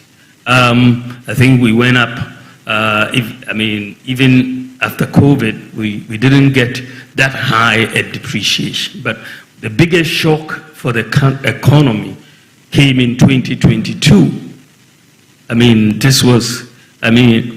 All hell was breaking loose in 2022. Inflation, 54%, as at November 2022. Exchange rate had depreciated at 54%. And of course, you could look at the fundamentals were in trouble at that time.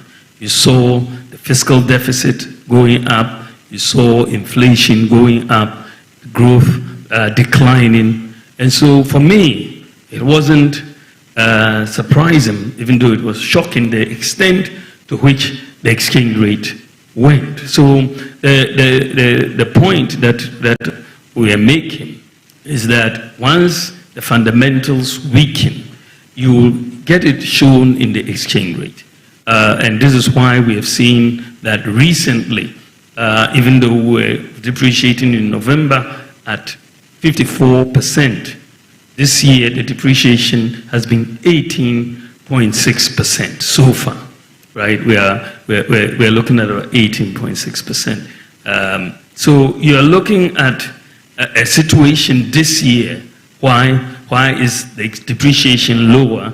Because the fundamentals have strengthened. The fiscal deficit is under 5%. We are running a primary surplus. Growth has gone up first quarter to 4.7%, higher than projected. The reserves are increasing, and the gold for oil program is helping. So as the fundamentals and inflation today is around 20%. So there's been a strengthening of the fundamentals, and you've also seen more relative exchange rate stability.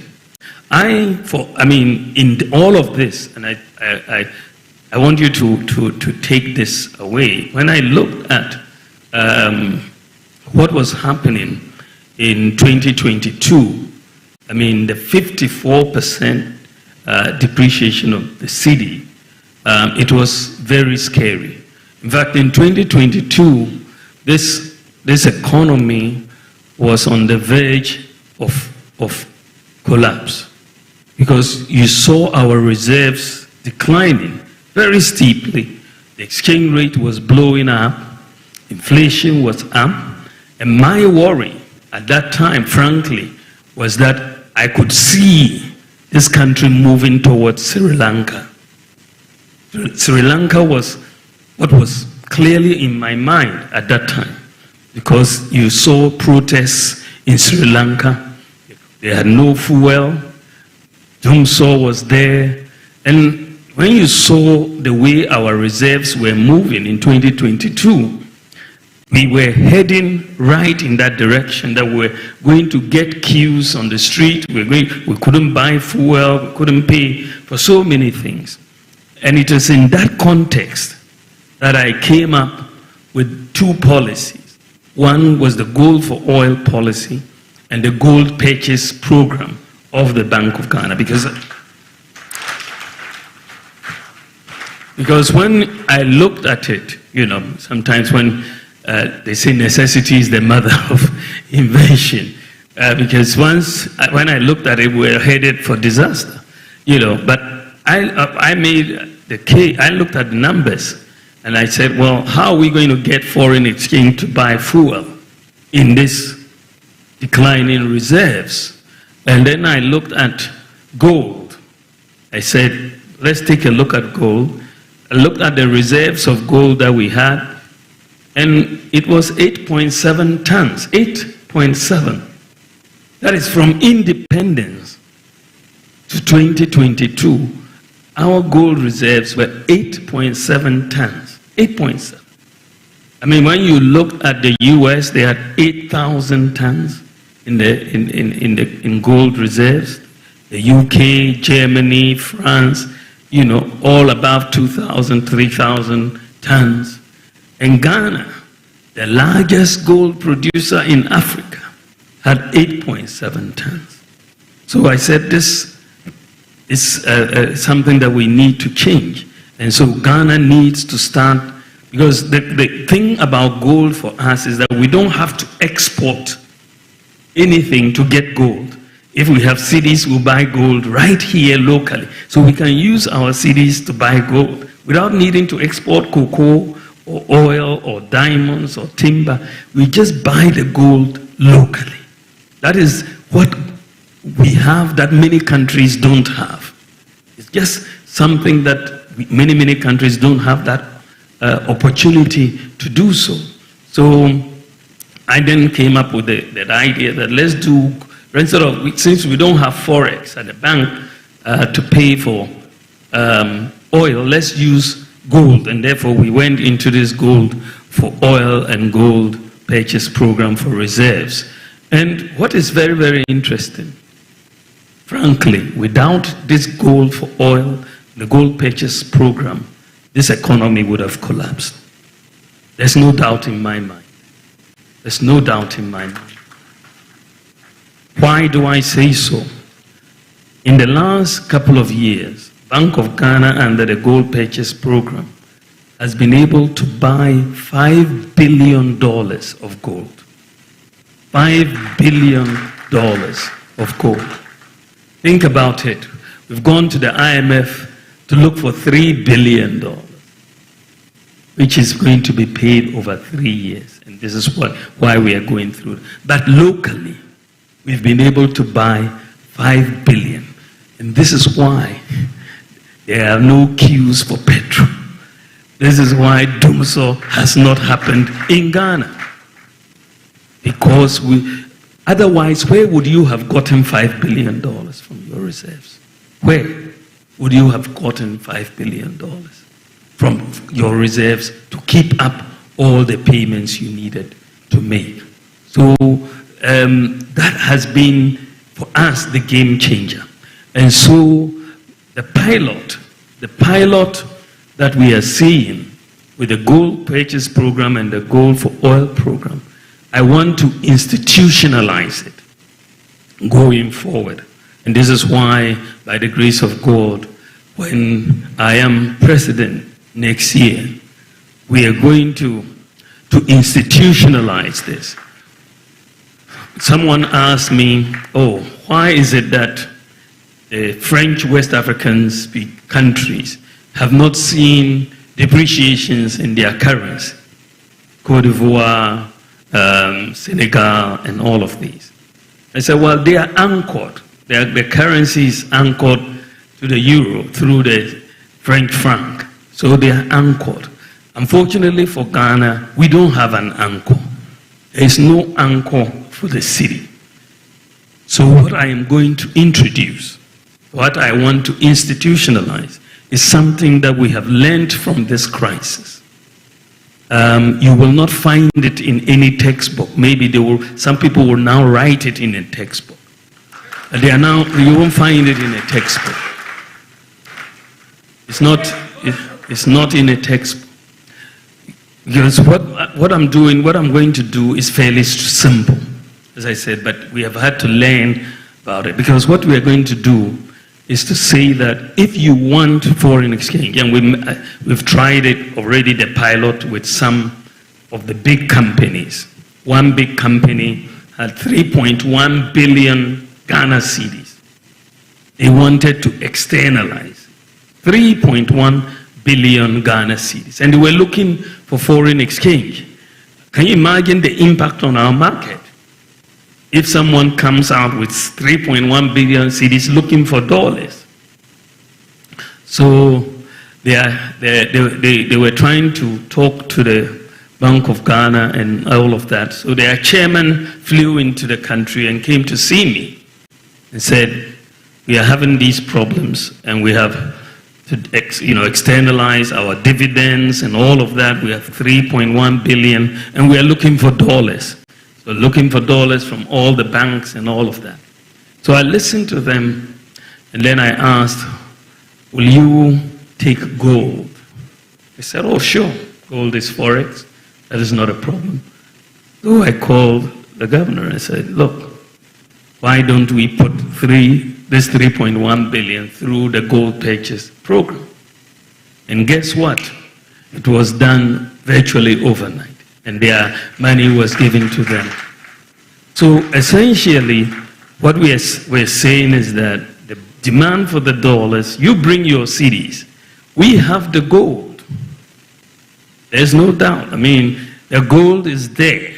I mean, we have 5 billion ounces even not yet explored, as the Geological Survey Authority has told us. That's $10 trillion. Right? So bring your cedis, we buy the gold, give you your forex. It's that simple. So your demand for the forex will be met by an equal supply of gold, and Ghana will see stability of the currency long term. So we're looking for a simple solution to a long-term stability for the city. And that is what we are bringing in, and that is what is happening. What I'll tell you, and I'm sure maybe some of you have heard, is that other countries have started coming to Ghana to learn about our gold purchase program. Yeah, other countries have started coming. The Bank of Ghana is inundated with requests for people to come and learn.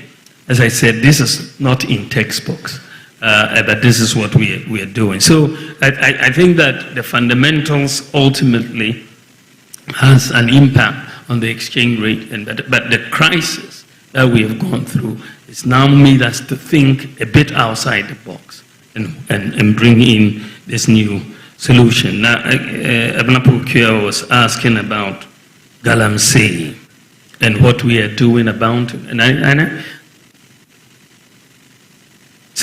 yo. Ene maminka chui kakra. Galamsey no asamin ba kakra kakra.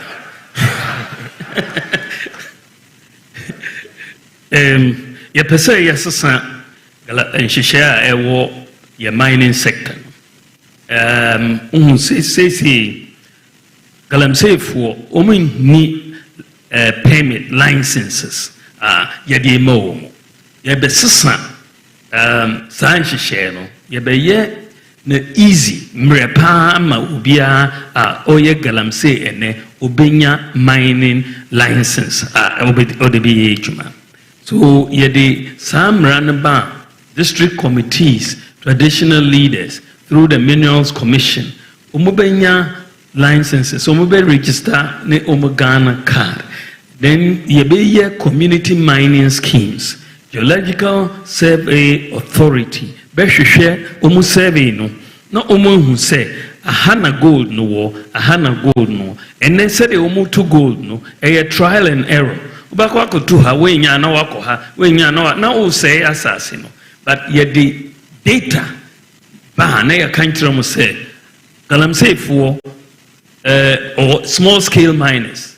Ahana gold no wo inti ye hihye community mining scheme wo ho amamo. Monko ho montoto omo ya na ya to omo gold no ade akọ Bank of Ghana.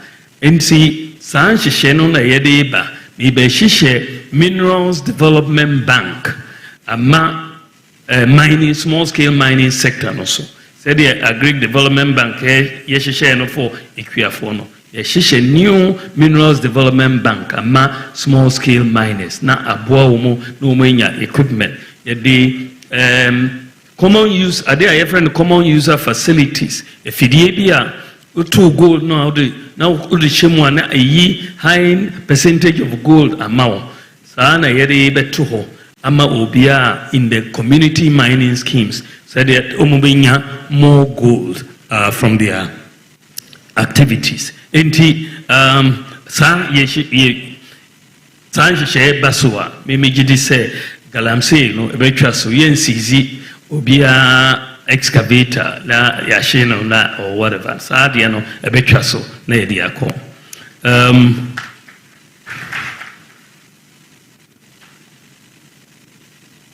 I heard about Afram Plains and then Cocoa. I don't know. I'm missing the Afram Plains question. The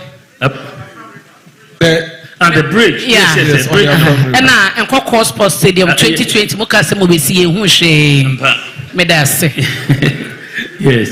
So the Afram Plains Bridge, I think, is one of the bridges that we are working under with the Korean facility. It's one of the projects that we've presented to be done under the Korean facility. When we say the Koreans have given us a grant and a concessional loan of $2 billion, and we've had to take a number of projects to them for funding. I think that bridge over there is one of them. And then the Nkoko Sports Stadium, I'll have to follow up with the minister on that one. I can't give you a direct answer on that. Then the question came, the first 100 days, what would you do? I'm definitely not taking a honeymoon.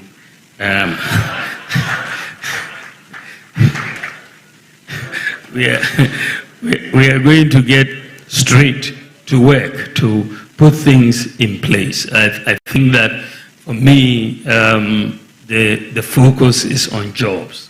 And so you have to put in the budget as quickly as possible so that you can make sure that the tax amnesty regime comes into place, the flat tax regime comes into place, so that by the time of your first budget in March, these things, the Ghana First, Buy Ghana First policy, that we put it in and pass the law so that we can get the Ghana First policy. The e-levy will go because we have to focus on digitalization of the economy, and so we need to take out the e-levy as well.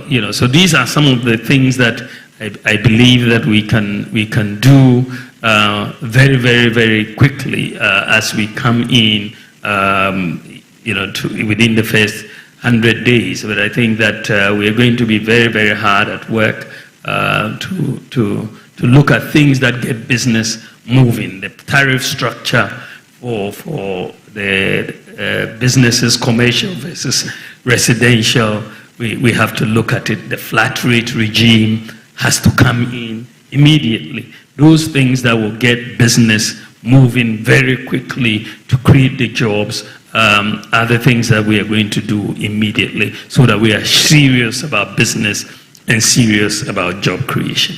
Thank you very much. Thank you. Thank you, Excellency.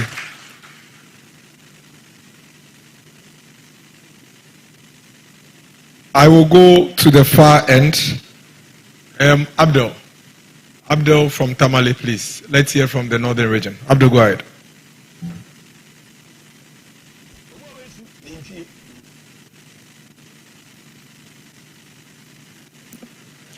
Thank you so much. My name is Abdul Shakur Omain. I work with the Bawumia FM in Tamale. Your Excellency, my question is, the teacher and nursing allowances increases the expenses of the public purse. As an economist, don't you think it is prudent for us to scrap it? Especially so you are now talking of an upgrade instead of a reset. Thank you. Thank you. Let me hear from Salma. Salma, please go ahead. Please give the microphone to Salma. Good evening, Your Excellency, and thanks for the opportunity. My name is Salma Ahmed of ICRA Radio. Your Excellency, having advocated for the creation of the Zongo Development Fund, how impactful has it been to the Zongo and the inner cities? Thank you. Umaru Sanda from City.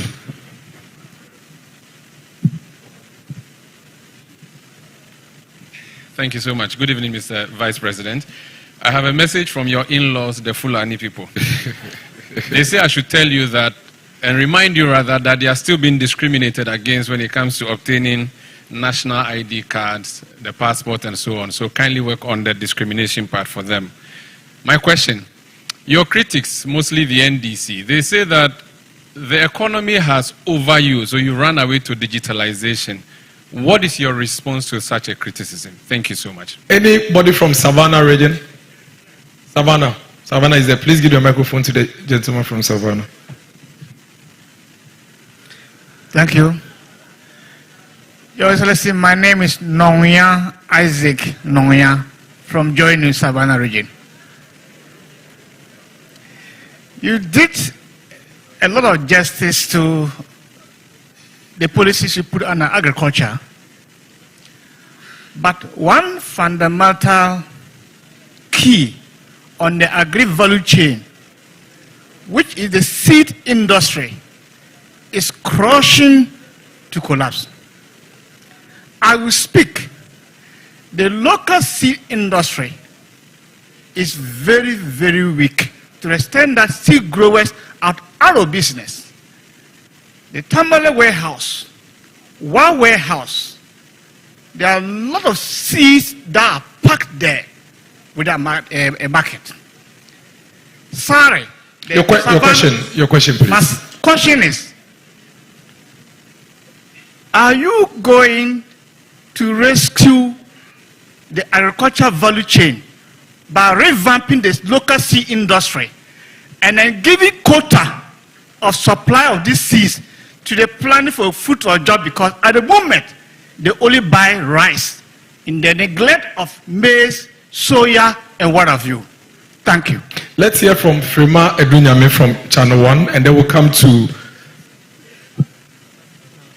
Central Region. So let's hear from Frima, we'll come to Central Region. Thank you very much. Your Excellency, it is quite clear that Dr. Mahmoud Bawumia is not the visionary for the current NPP administration. But as rightly admitted, you bear some collective responsibility for the outcomes of government's efforts, either successes or failures. Mr. Vice President, can you state 2 failures of your current administration which you seek to correct, and how do you intend to do this differently should you become the president? Thank you. Thank you. Central Region.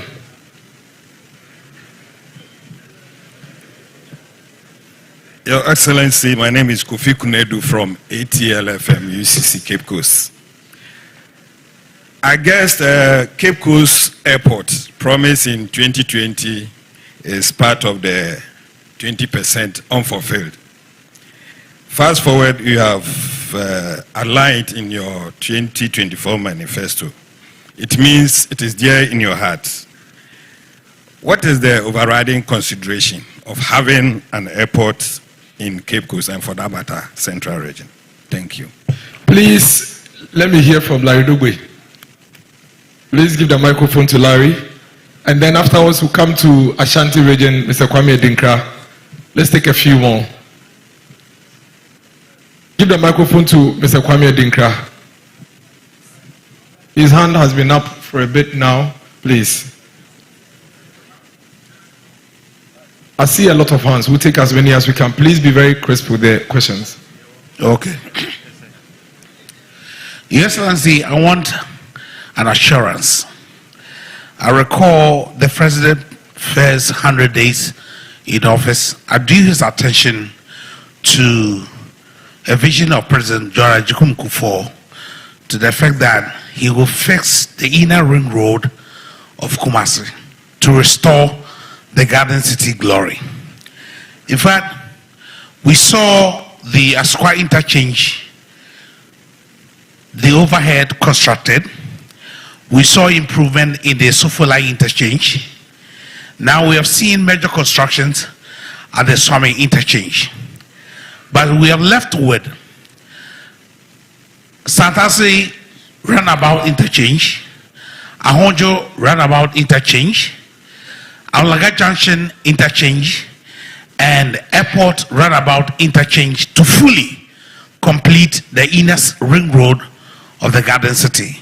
I want assurance from you to the people of Kumasi, whether indeed in your reign as the President of the Republic, you will fully complete the inner ring road of the Garden City. Thank you very much.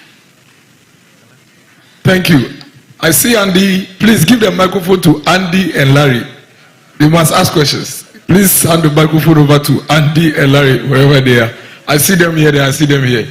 Yes. Hello. Please hand the microphone over to them. Thank you. Andy, please join your brother. Please come forward. Go ahead. Mr. Vice President, I'm from Akachi in the Volta region. Andy is from Jachi, somewhere in Kumasi. So we can't be we can't be brothers. But by the way, these days it's very difficult to hear the MPP talking about the fight against corruption. I don't know whether that has been captured in the manifesto. If it has, can you throw a little light on it for us, please? Thank you. Thank you, Mr. Vice President. You've been touted as one with integrity. And we know integrity is anchored on trust. On your campaign tour, you're making promises. In some instances, a renewal of those you've made in the past. Thankfully,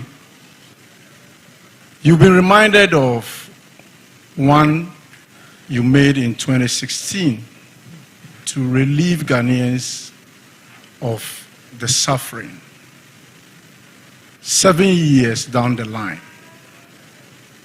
there is still suffering. This time around, excruciating hardship. You are appealing to Ghanaians to promote you to the higher office of the land. Respectfully,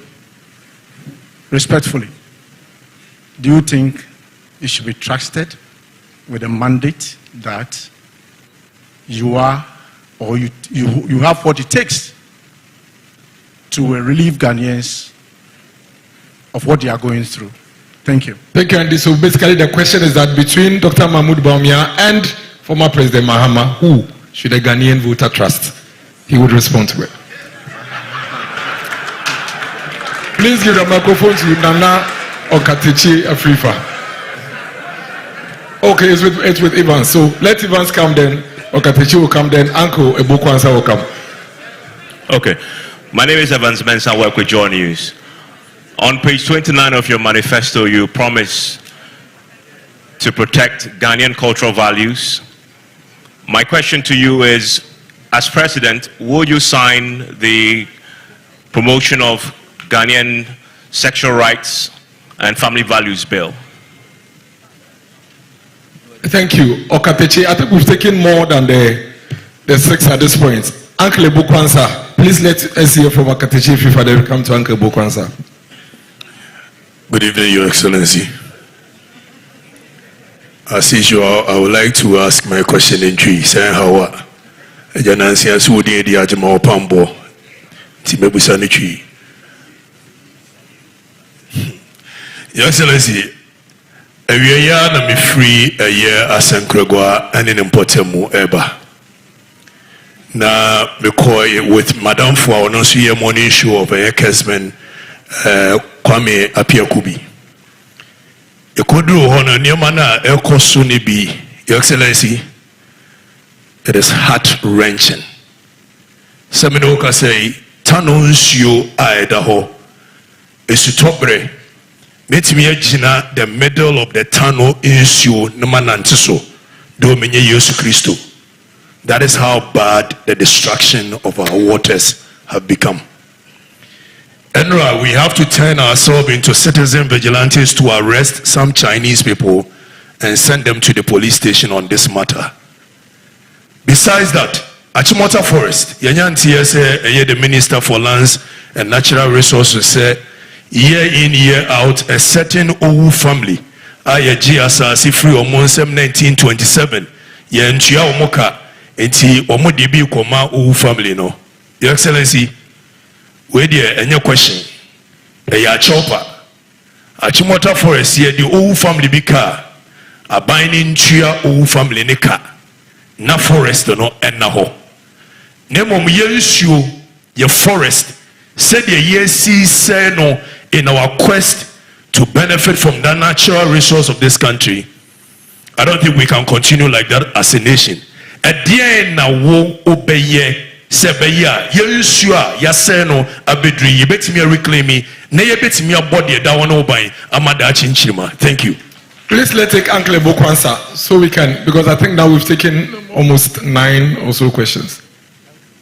Uncle Bokwansa, we do Sadiq from NTV, and then we will take the answers. Thank you. Please. Mr. Vice President and incoming President, about 3 years ago, I attended your lecture at Brekusu. When I came back, my feature was simple, the headline was simple. Ebo Kwansa attends lecture and encounters the next president. Some of us are already convinced that you are going to be the president of Ghana. But some people out there are campaigning that you are a liar. All over the rural areas, when you go and you talk about your achievement and what you intend doing, the old folks will say, but the people came here and said you are a liar. Now you are telling us that you are you represent the future. Please, how do you convince my elder sister in my village, Ekumfe Krofo, that you should get up, an 82-year-old lady, that you should get up, drag herself and go and vote for a man who is for the future? I just want you to tell the people of Ghana who you are, why you want to be president of this republic. Thank you. Thank you. Sadiq, NTV, and then His Excellency would now give the answers from Sadiq. From Northern TV. Yes. Thank you very much, Your Excellency. Your Excellency, Tamale is one of the fastest growing cities in West Africa. Over the years, we've had perennial water challenge. Your government cancelled for the Tamale Water Project in 2020, same for Yendi and Savannah region. Your Excellency, as President of the Republic, what will be your solution to address this perennial water challenge? And what is the update on the Tamale Water Project? Thank you. Thank you, Your Excellency. If you can take the questions and give the answers. But please let me quickly add this. As we report, kindly let's report fairly. If you are going to report that the Vice President said, if he does everything now, what would he do when he becomes president? Please add the laughing emoji and then complete the statement, because that's exactly what he said. TV3, kindly correct the reportage on Facebook. Thank you. Your Excellency.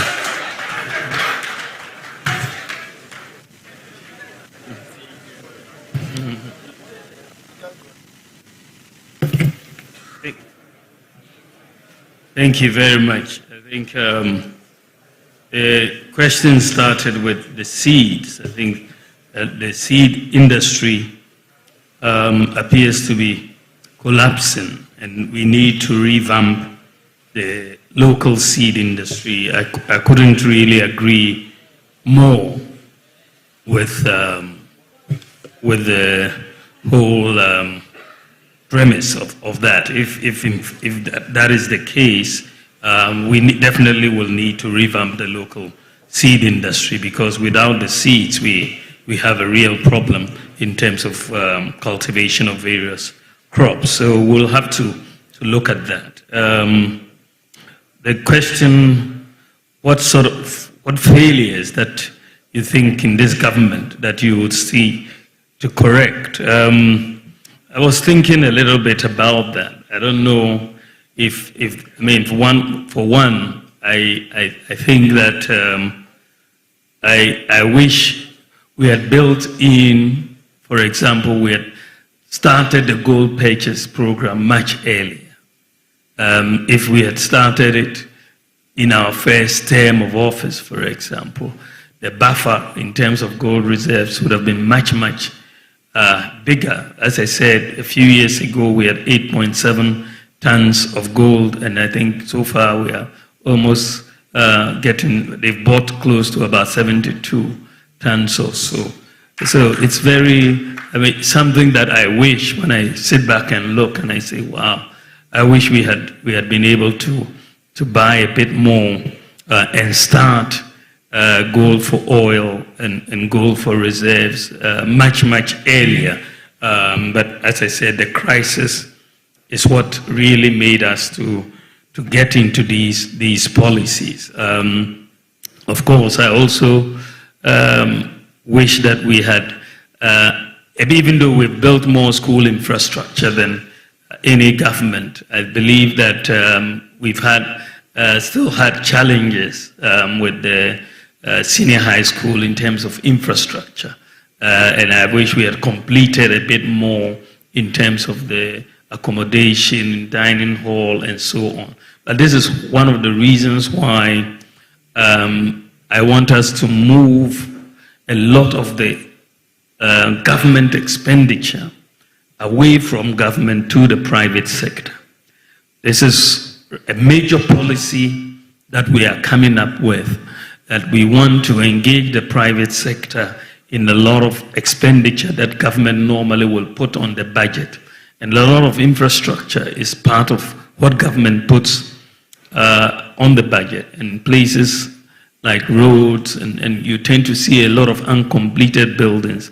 But if you go to places like Legon or Tech, most of the accommodation, the hostels, is provided by the private sector. And all we do is rent it and pay. And I believe that we can have that model where the private sector is engaged to build a lot of infrastructure, and will pay them rent or lease it or whatever over time.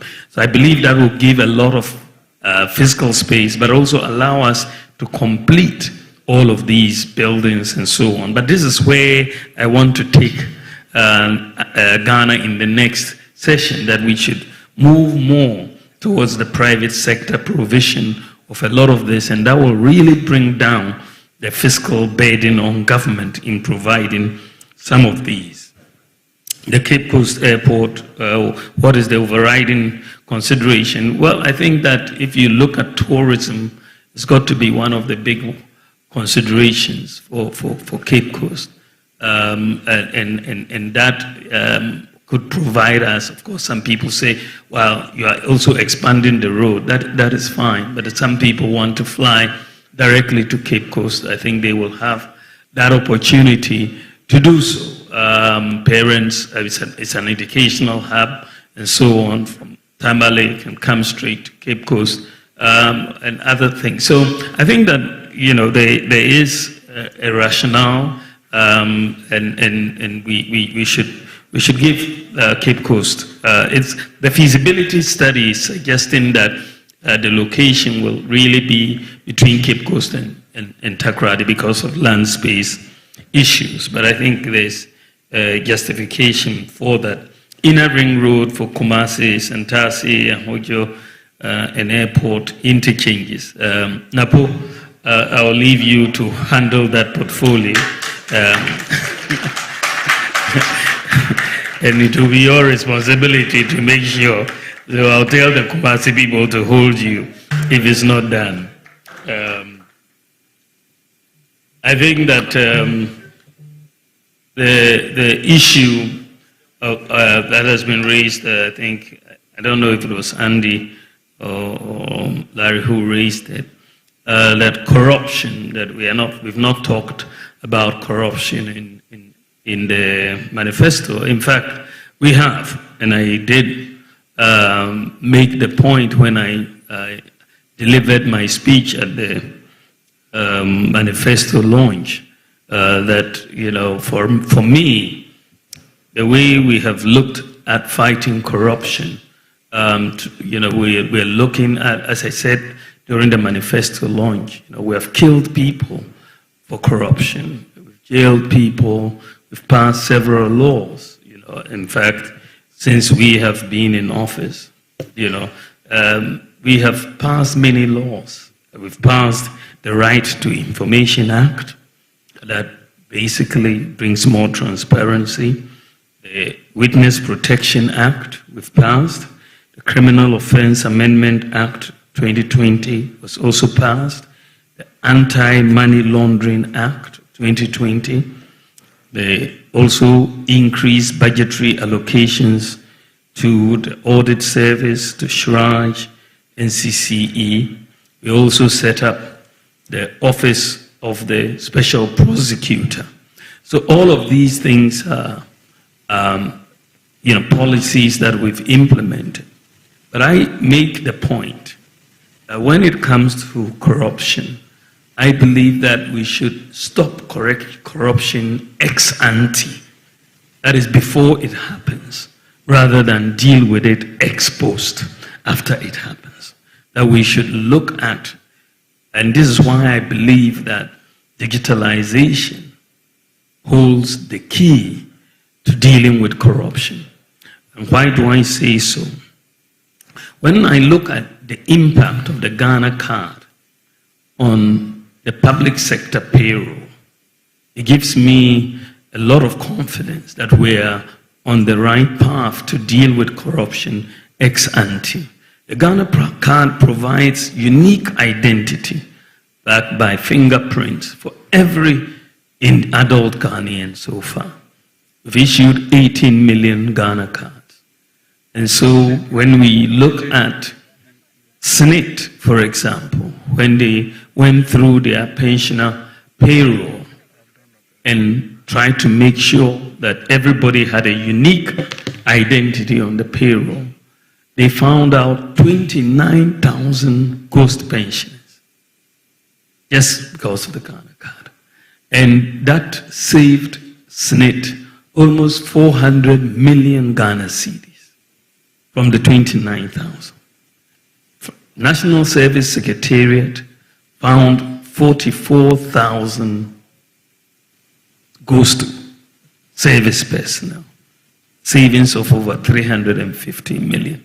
And using digitalization in the Ghana card, we've been able to eliminate all ghost workers on the Controller and Accountant General payroll. And that is a major advancement in the fight against corruption, because these are things that have been there for a very, very long time. But digitalization is helping us to deal with it. And when you come to the area of the tax,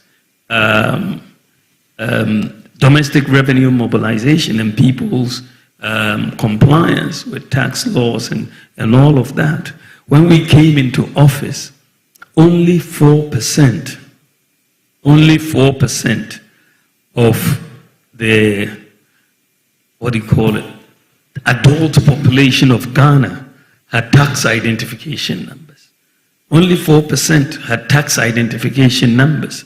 So we made the decision. I said, look, why don't you make the Ghana card number the tax identification number? Suddenly, once we did that, suddenly 85% of adults in Ghana suddenly have tax identification numbers. So we can tell going forward who has filed, who hasn't filed, where they live, and so on. We tackled corruption, passport office with digitalization. And since we digitalized operations at the passport office, revenues have gone up almost ninefold at the passport office. Ninefold. Same with DVLA, digitalizing DVLA. We've seen significant increase in revenue.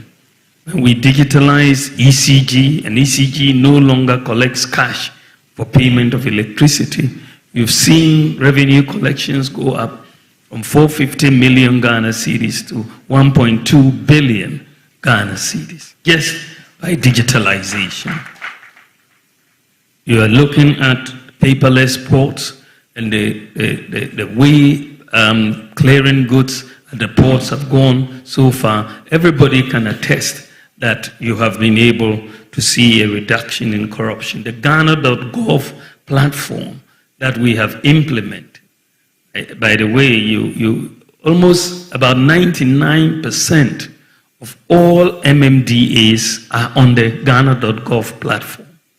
And that means that payments to government and are largely not leaking. The Ghana.gov is collecting about 200 billion Ghana cedis on the platform a year. And a lot of this would have normally gone through cash, and then we would have had leakages.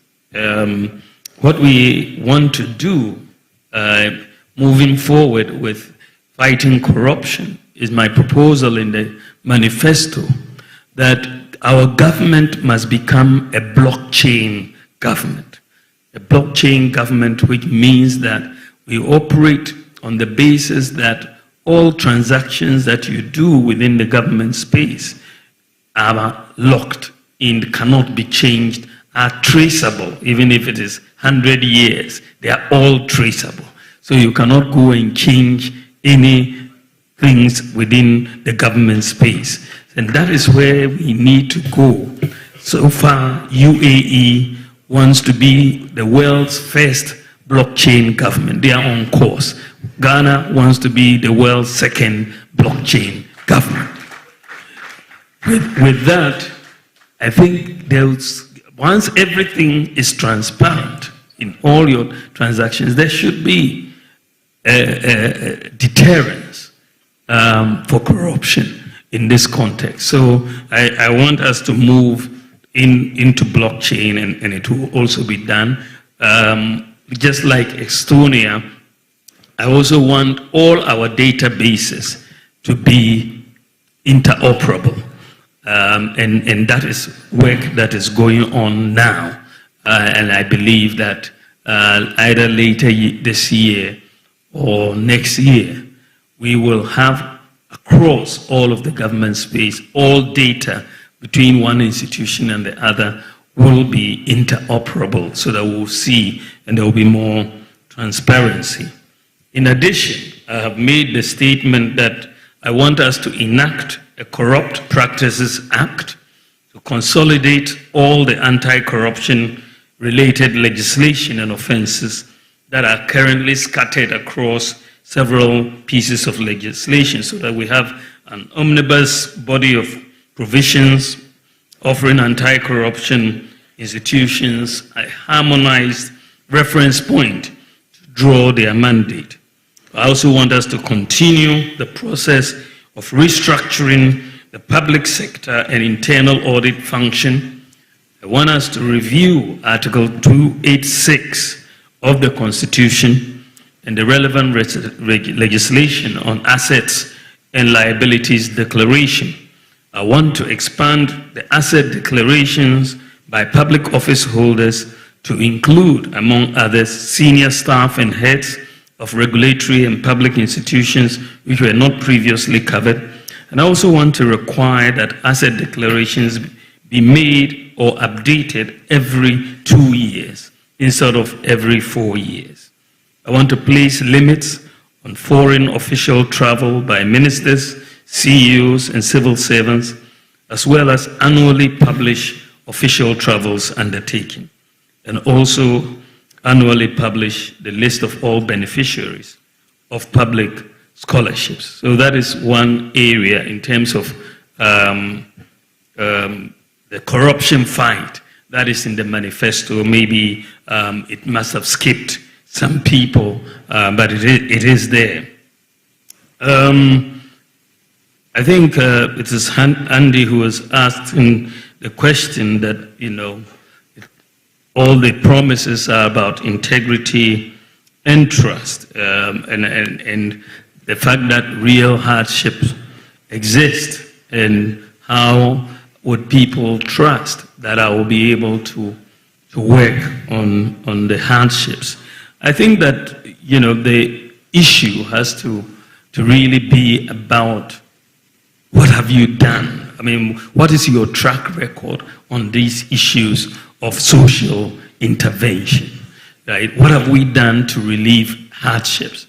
I think, frankly, the NPP, whether it's President Kufuor's government or President Akufo-Addo's government, has a solid record when it comes to social interventions to deal with hardships. The record is very, very solid, whether you're talking in education with capitation grants, or the increase in the payments to persons with disabilities, which went up by 50%, or free SHS, or free TVET, or increased absorption of BC and WACC examination fees, and so on. The free water during COVID and all of that. The social interventions are very, very massive, actually. The issue with my opponent, who is a former president, is that he cannot point to one social intervention, one, that he can point to, that this is how I, notwithstanding all that has gone on, when I was president, I was able to do this to relieve the suffering of our people. There's just not one. You know, there's no one social intervention.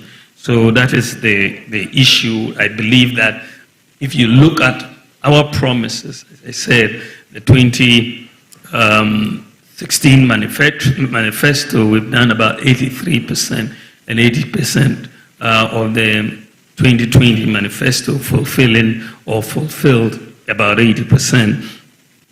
So we have more credibility. And I think the people of Ghana can trust us.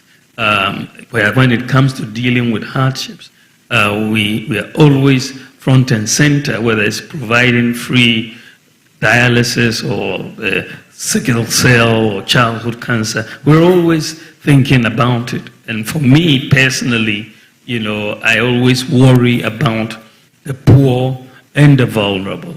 And this is why I am a patron, for example, of the Lepers Aid Ghana, and also for the Mother Teresa's Soup Kitchen in Accra. I'm also a patron there because I want to help people who are vulnerable, and that's where my heart really is. So I think we can do a whole. Then you have, I think it's Evans, who protecting Ghanaian cultural values and so on. I think that is very, very important. He asked whether the bill, when it comes, I will sign it. I mean, the bill is before the Supreme Court right now, and I think once the Supreme Court brings it, I think there are certain challenges that have been made to it, to say that it is not consistent with the Constitution or whatever. But of course, we will wait for it to come, and once it's out of the Supreme Court and they declare it as constitutional, I believe that signing is automatic. There shouldn't be any issue. No ifs and no buts. Bamu yada.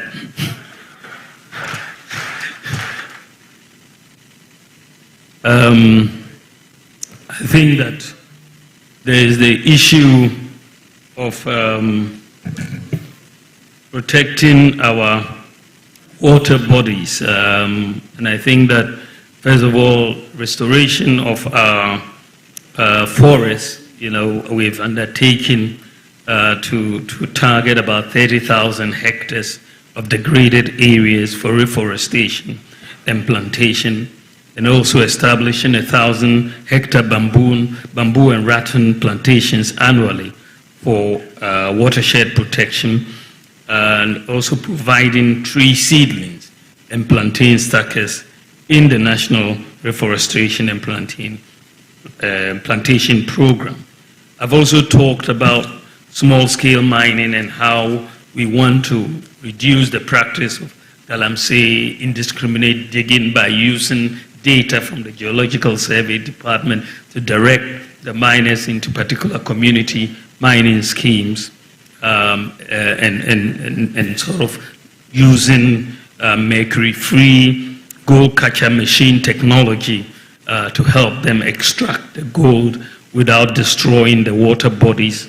We also want to preserve our water resources by vigorously protecting both the surface and underground sources by enforcing the provisions of the water use regulations and protecting transborder water sources of the Volta River in particular. We need to effectively manage all these water basins. I think it's very, very important that we do so. I don't know if it was Ebokwansa who was asking the question. He's addressed it. What exactly about Achimota Forest? Yeah, he talked about the Owu family that they should. He's saying that, you know, whatever we can do to pay off the Owu family and preserve the forest, we should do. I'm inclined to agree with you on that. It was a suggestion. Yes, it was a suggestion, yeah. Yes, it wasn't a question. No, it wasn't. Yes. It was a suggestion that if we can preserve the forest without getting it chopped down and all of that, I think makes... Thank you, Excellency. Umaru Sanders, about the Fulani discrimination and also the issue of you speaking only on digitalization and no longer on the economy. Yeah, I think we're coming to that. Let me see. Yeah, okay, let me take Sanders' question. I wrote it, but I can't seem to see it. But I mean, the issue of my in-laws, my in-laws feeling discriminated against, I will take very strong exception to that. As president, and even as vice president, I don't think I want to see my in-laws discriminated against. So Marusanda, tell them that we are going to fight with them to make sure that discrimination doesn't take place. Then also, you talked about digitalization, my focus on digitalization, and that the people think that I've run away from economics, and economics has gone over me, and so I have gone to digitalization. I think digitalization has gone over them. You know, they have no, it's very strange, you know, the people cannot see the nexus between digitalization and the economy. And it just doesn't make sense. You know, when I spent a year at Oxford University in 2009 as a researcher in the economics department, I wrote a book on monetary policy and financial sector reform. And I made a point in the book, this was in 2010, this is 14 years ago, before I became vice president. I made the point that Africa needs to go digital because the global economy is going digital. And if countries stay behind, they will miss out on the fourth industrial revolution as we missed out on the other revolutions. And there's a good reason, because the digitalization allows us to formalize our economy. Informal economies are very difficult to manage. And so if you want systematic, you know, management of an economy based on data and based on systems, The fourth industrial revolution is a data-based revolution. You know, if you have an economy that doesn't have data and systems, you can't do much. Your entry into the fourth industrial revolution, your ticket to entry is a digital identity. And as I've already said, that is the first thing. If by issuing the Ghana card, you have a digital identity. You know your population. Today, when a child is born in Ghana, right, at the point of weigh-in, they give the child a Ghana card ID as well as a birth certificate ID. We are the first country in Africa to get this done. You are getting these two IDs. So, not long, we are going to say NIA is going to go to all the schools and issue all the children with Ghana card IDs. So we will have a complete database, you know, and they've done the pilot, so I expect them to start before the end of this year. You have a complete database of the whole country. Everybody is accounted for. If a child is not in school, you will know, because they will not be in the school database, but they would have been born. You know, you can only manage an economy when you have the data on the people, you know, properly. So I think that the digitalization allows us to do so. From independence to 2016, only 4% of our people had tax identification numbers. Only 4%. But by making the Ghana card ID, that we've been able to solve that problem, and therefore we have 85% in there. How do we get everybody with a bank account? You go through mobile money interoperability. You get the digital framework working. And then suddenly Ghana is the #1 country in terms of financial inclusion. We've been working at this matter since independence. But Ghana is 100% access to financial inclusion. The only country in Africa with 100% access to financial inclusion. We've been, I mean, this is economics.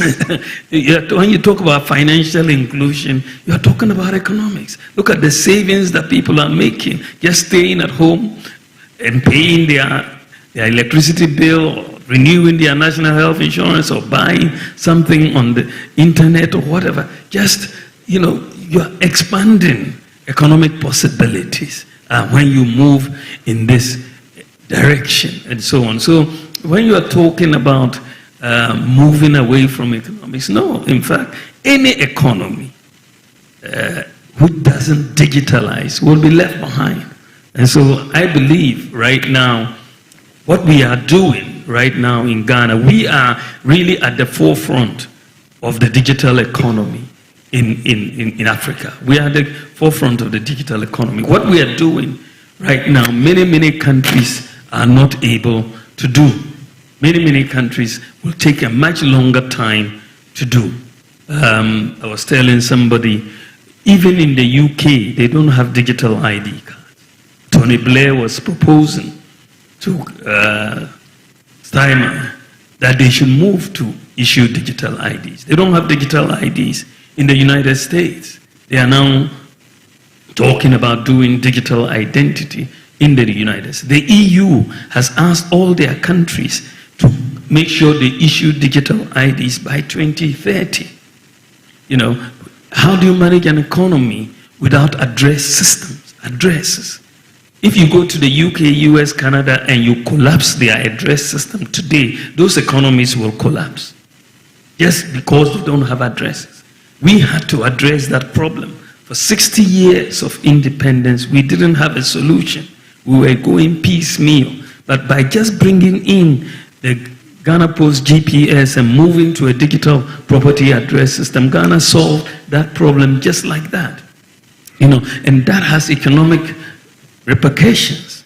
You know, you look at Ghana.gov, all these people on one platform, look at the efficiency, and so many problems that we've lived with since independence. So many problems since independence. We have been able to solve them because of digitalization. And this is now going to give us the foundation to really grow jobs and the businesses in this country. That is where we are going. So people who don't understand digitalization or need to, think through some of these things. This is where the world is going. And I am just, at the forefront in terms of policy of moving this in this country. And that is why some people don't understand. And then I think Ebukwansa was talking about people calling me a liar, and when you go, and that is I said to someone, well, at least I'm not called a murderer, as my boss was called, or I'm not called a drug dealer, or even I'm not called government official one.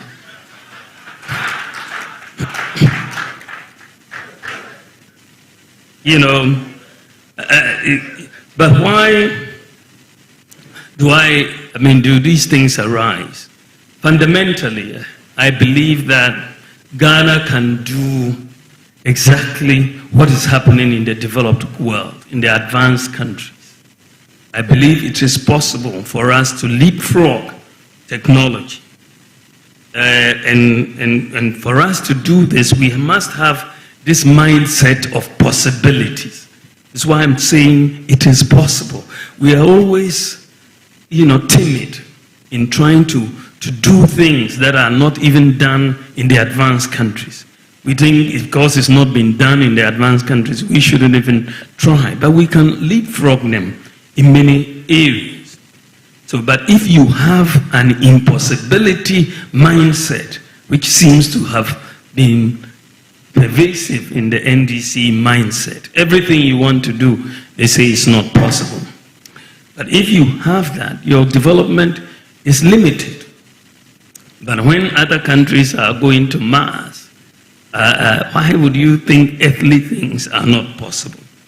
But many of the things that I am trying to do in the policy space are a little futuristic in nature.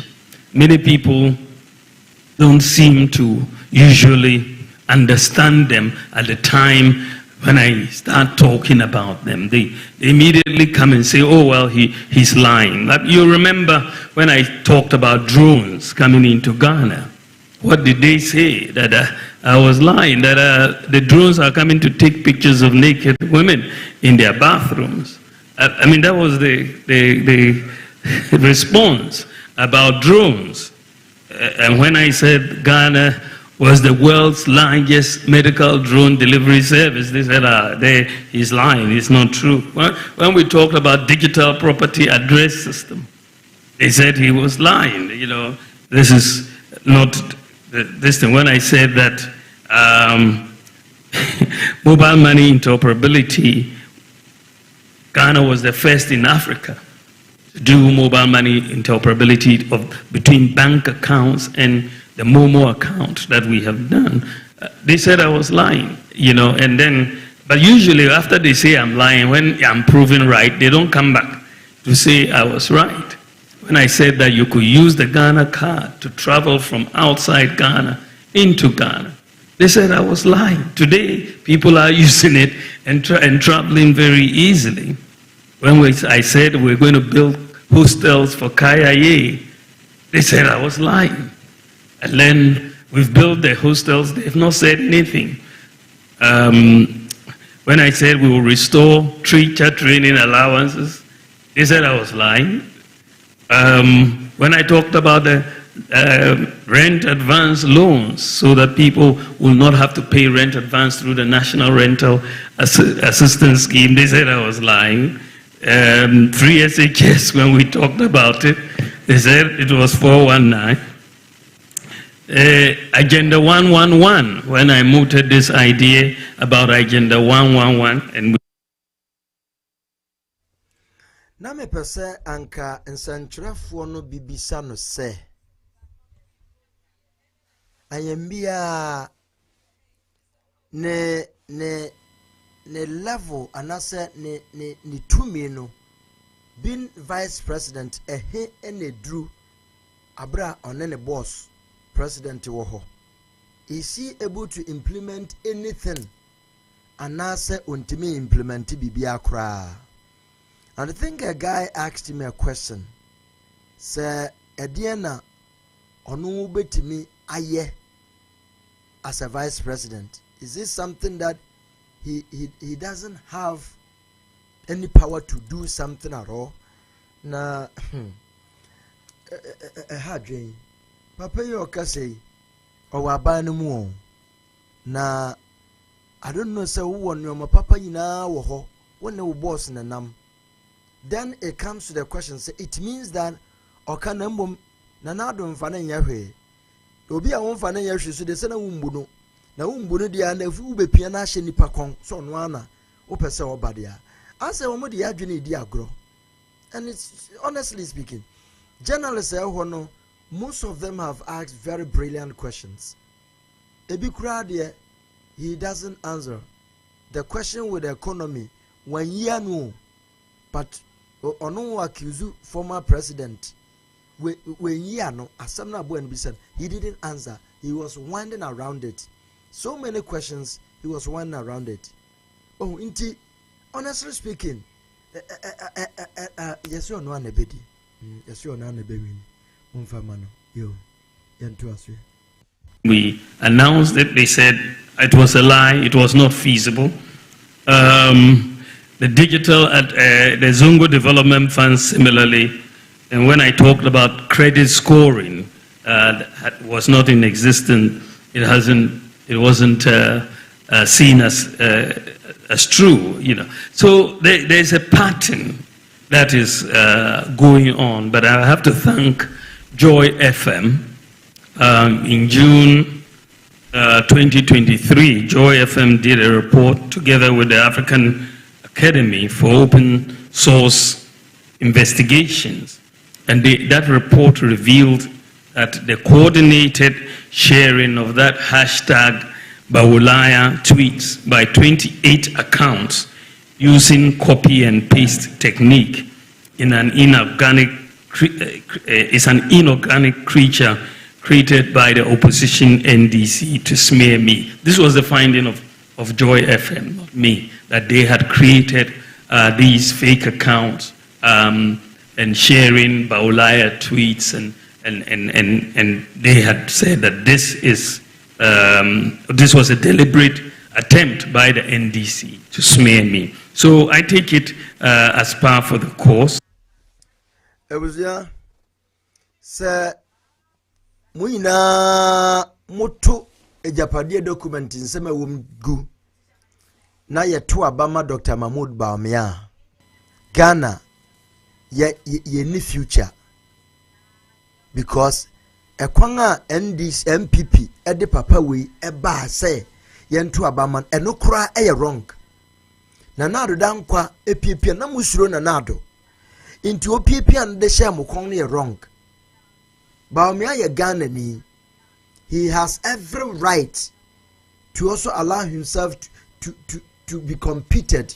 Yan tu abamano, obe jinania tu abamano. But for Nanado to impose this man on Ghanaians, especially on MPP, so no establishment, no, a force word in a frontliner. Say yan tu abamano. The Japadia document there, hono. Don't feel lazy and read because ayano correct. And no man won't be and fabricated. Said ya Nanado say NDC na chura. And this is a fine man. He is a fine man, but voting for him, you are voting for Nanado Dankweku for the third term. Because Bukunuka say they have to achieve their project Benya, to capture the destiny of this country Ghana into their own as private property. What they and Central is your Mumman say mano waya de na muamun ko preach say Bawumia na ye na yentu abamano Ghana for so de on say we praise Joy FM aya research bia o hwehwe mu na ade bia o mukafa na ye no kranti we praise Joy FM intu bon say be kakram na omo afateren bi na fidie Bawumia we ade be che no papers no kra ya madada meet the press. Say ya na sabi ye nuanom omo villages no omo age na fi yese Bawumia na yo o meti wo Peace FM meti wo Joy FM meti wo Adom FM meti wo ha yese Bawumia se na ne nsem obeka e pa afi no waka no kura kire yen.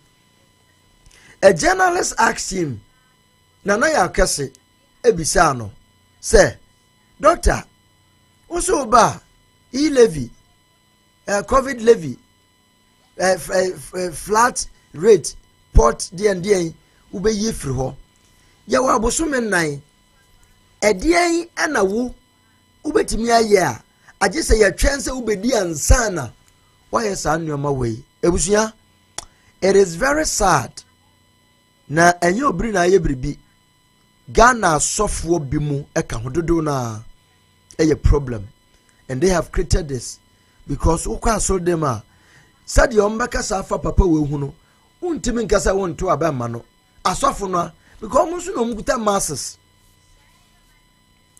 asofo na ekuta nipa dom awon asafo mu nti eja like we said baby a wonom kwa no members ni na ti ehye ne pocket ti di ompa no moye nti why na de. I have a solid record of accomplishment as vice president. Very solid. I have, at least I can point to 33 separate policy initiatives. 33 that I have championed or initiated as vice president. 33. My opponent cannot. So it means that you can champion a policy whilst you are in the governance. Based on your work, it means that you can champion, you can implement a policy. So I don't know what the airport flat rate, COVID levy, D&D e-levy yadina. I don't know what they magana for bre. Now 4 months after we want to about we and sana. I mean, we can think about ourselves. Say, some decision we now womuku take utimbi. Did anybody hear about Dr. Bawumia say COVID levy on Sopoto? Did anyone here in Ghana say Dr. Mahmoud Bawumia say the friend saying he levy back on Sopoto? As a matter of fact, he live in Ukra. Yes, you can. He is the one who championed it. In the Osio bar. Obes Kwashi. Into one case, when him say, you don't have the clue on what you are doing. Many are not saying travel where they are Ojinamonimo. What can some but it's up to you. Point to one. Just one back. Just one single policy initiative as a vice president. One. You can't. I mean, if you are serious about solving the problems of this country, at least you must think of something. You must think of something. You cannot just be eating and going to sleep every day. You must think of something. You must be policy oriented. I mean, we are put into public office to solve problems. You cannot be there as MP, as minister, as vice president, as president, and you don't have a policy initiative. Hey, and then, doctor, contradicting. This is how I see it. Because you being the vice and you can initiate policies and implement it. Ghana for, I think a word to a wise is enough. A word to a wise is enough. We should know. Nia papa yike. Just one. I mean, you need your leaders to be problem solvers. So you must have thought through problems and come up with initiatives to solve the problems. I can talk about 33 different policy initiatives. My opponent cannot talk of one, and he wants to be given the mandate. Into your vice president, with me about 33 policy initiatives. Why are not having or deba? Because if you say you can talk about 33 policy initiatives, and yet why ye are not a fin or derba, I'm a Haman to Minkabi. That is why Mahama is running away from debate. Ayo. Michael. Hello, senior. Even know. That's saying. Yango father man patch also. Yeah, what yeah. Aye, then yango for us. Chair Abusia Fuena. Yeah, mo be so happy Sunday. Now, senior, ni question, you know, it's like I say, chiga, you me kase. Or mo can say. Oh, I don't know how to say this that well. I say, yeah, for so I'm a yato. Or more word be on Mokano. And the media know is part of it. Say, oh, what I didn't know, but oh, for so I'm a yato. Or more word. Pentimamento. Aha, what word, Naman. Sana Siciano. Nipana or Modena Bano. Or when him say, yeah, right. Or when media carbon. And a person a policy no a print MIA eto adena enyeno with the mindset adena yeto no senior mechanic ma trepe na meja ma etifo so akre one Bawumia questions a omubusa questions trepe a stress Bawumia nye wealthy say even pia yesi eto abama no obi busa ne say adenti na wonye adwuma no wa bra o wa be no asema okan ye ni say oye ni sesie ya ebe de wanya bia ye senior no manifesto no kra no promise e wo me yese bebre anya me na make ase na no say oye obi a oye obi a odwen Ghana ho no oye obi odoma Ghana na media no so obi a they were listening to him. You see, I don't know you say media no omo SNDC selected yi. But when actually say selected media be you can say a little bit of feeling for MPP, mostly and the core because BBA no near boy yourself.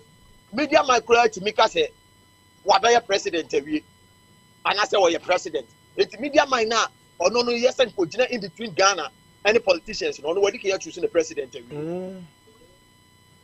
Adjuma now we see a dozen. Na say wo be ye no ye kire say wo bowe ya bom yensa pre adenti na miensa no wonya wo ka kire say miensa no ye wi a na wo ba adwuma be na abeba be ye eti ba wo me aka kire say side adwuma miensa pre no ye wi a wa solve Ghana problems.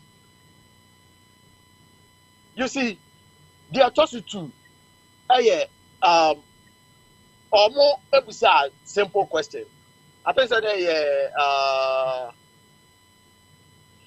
about arrest. Any question about arrest? Sala omo ye adwuma ya arrest enkoye omo students arrest enkoye ne natefo. Omo bisa bi as o study ya, the attitude no is like no aye who say onim anything about it. Onim any I said here first time I feel no what kra. Senior Bawumia wa government mu almost 8 years. Oh, Cassia, more than 2.1 million jobs number. Now, what do you do? You my Omoya Casinia. What do you do? Omoya Juman, Yenchamoka. But anything about arrest, anything about arrest, almost why I say, as when you I'll consult you can say financial to make them know. There far a scholarship doctors ne in crowd also want trader and they in fan sumuda. And then the last one so study a question be by say about gold for money in for Bawumia Chiemono or say in 2022 I hope any year kesipa mo say economy ni collapse man give no you can say headache or that no one. So I was a sleepless night. So no you see it. Senior, to a point, Bawumia a sleepless night, you know. And then the man did two policies according to Bawumia. Gold for money and a gold for you can say reserve, you know. Say you to good near Yanfanto. Now you for gold for oil. I mean sorry, gold for oil no. Any gold for star reserve no. You to gold near for you for your gold to oil near you. And the man just sell two policies no year day. Buy. But you know, anytime we are over with Bawumia, something about economy ni biya. Now a man I say, ya man kwai, ama na anye day, anye sa ejuma no. But me was one I catch say economy ni year basa 2022 no. Sa policy no, enye Akufo-Addo ne ka say yo. One can say Akufo-Addo instructed me. What say I had to sit down. One can say also most of the time to okasa we, which means the team. But a honor kwan say oh honor abo. Tell me about God for you. Or say I have to sit down and bring two policies. Yeah. It means say what as Bawumia 2022. What's in the economy? I so bad crashing and what's not say. Now how come say I fail the year without anything about any other question? A president, you know. I fail the acquire could do say I didn't only say you know say budget eco parliament a president, you know. Now that time now we make it a decision, you know. Now your president will make it a decision. One can say president instruct me. Was it was giving me sleepless night. That was when it was giving me sleepless night, and I have to sit down and think outside the box. It's your honor. All they take credit say you thought outside the box, and now these are two policies near the president and country. But anytime the people a year and watch people are suffering and as if one and the budget called parliament a call president need him. Now some policy now we a call wind him and I want to benefit you. I didn't know because that's policy no a call president demu na president and a mountain I say yeah. It's Bawumia or you place smart with ye and a media neighbor one. Pick and choose. Baby a bayani there which a young bad here a politicians almost by but say over to me admit to say I deal with a call wrong how you have now you bayani say that makes you unique. A honor no nama Bawumia I every cell race now you come to me. Say only on kind of on credit for on person of Virginia Matum say I hand them there you're wrong. The Ama Mahama a different. The Ama you can say other if one kasa you could feel say they be you know they would admit say Adiano a hand no. Yes, you say but yeah this year Mahama come on any one no. Obeka just say aha ya de to so but you man no bia na nye but Bawumia do obema say ho ye Akufo-Addo any yes mistake. But say your credit there, any of Bawumia. Indeed, next a joy FM, they are lying to Ghanaians because Bawumia no a idea a honum and NDC. He is lying to Ghanaians on kind of French Ghanaians, and then all that he does it, he just pick and choose with the aim say or being power no. Now what they are executing for or more plans I day. I'm over. Send your work on Ghana, your man never say a con yes. Yang ana actually ye besu ye wa broche ne de ye bread though but ye to me find a way me mama mo maka kire omo ye busuafo a wo Ghana me gidi say ye mo be ye ka kire omo anything be happen be senior it takes just 2 years to review a bad 2 years quite na eko actually to review a terrible you can say leader not president. Ghanaians will cry again. Ghanaians are suffering no. And that question, so we didn't see no. Say Ghanaians can suffer, but you can take away some suffering from them. And I had the way by are they trying to tell us, say, Mahama, at one of some hospital now we see no. Nanya Ghana for an alcohol. Airport now or far hokka brutal, terminal 3, no Nanya Ghana for an airfall. Are they trying to say some Mahama policy did that and then I say for even though it went bad, but for your employee no Nanya Ghana for. You see, we are wicked as Ghanaians. And that is one of the things that ever your mind. Ungratefulness, any wickedness. Say you choose, say you pay and just say near young penano, young man young good who feel. And that is what is causing Ghana. And Kroma and you good who feel. Akufo-Addo any day.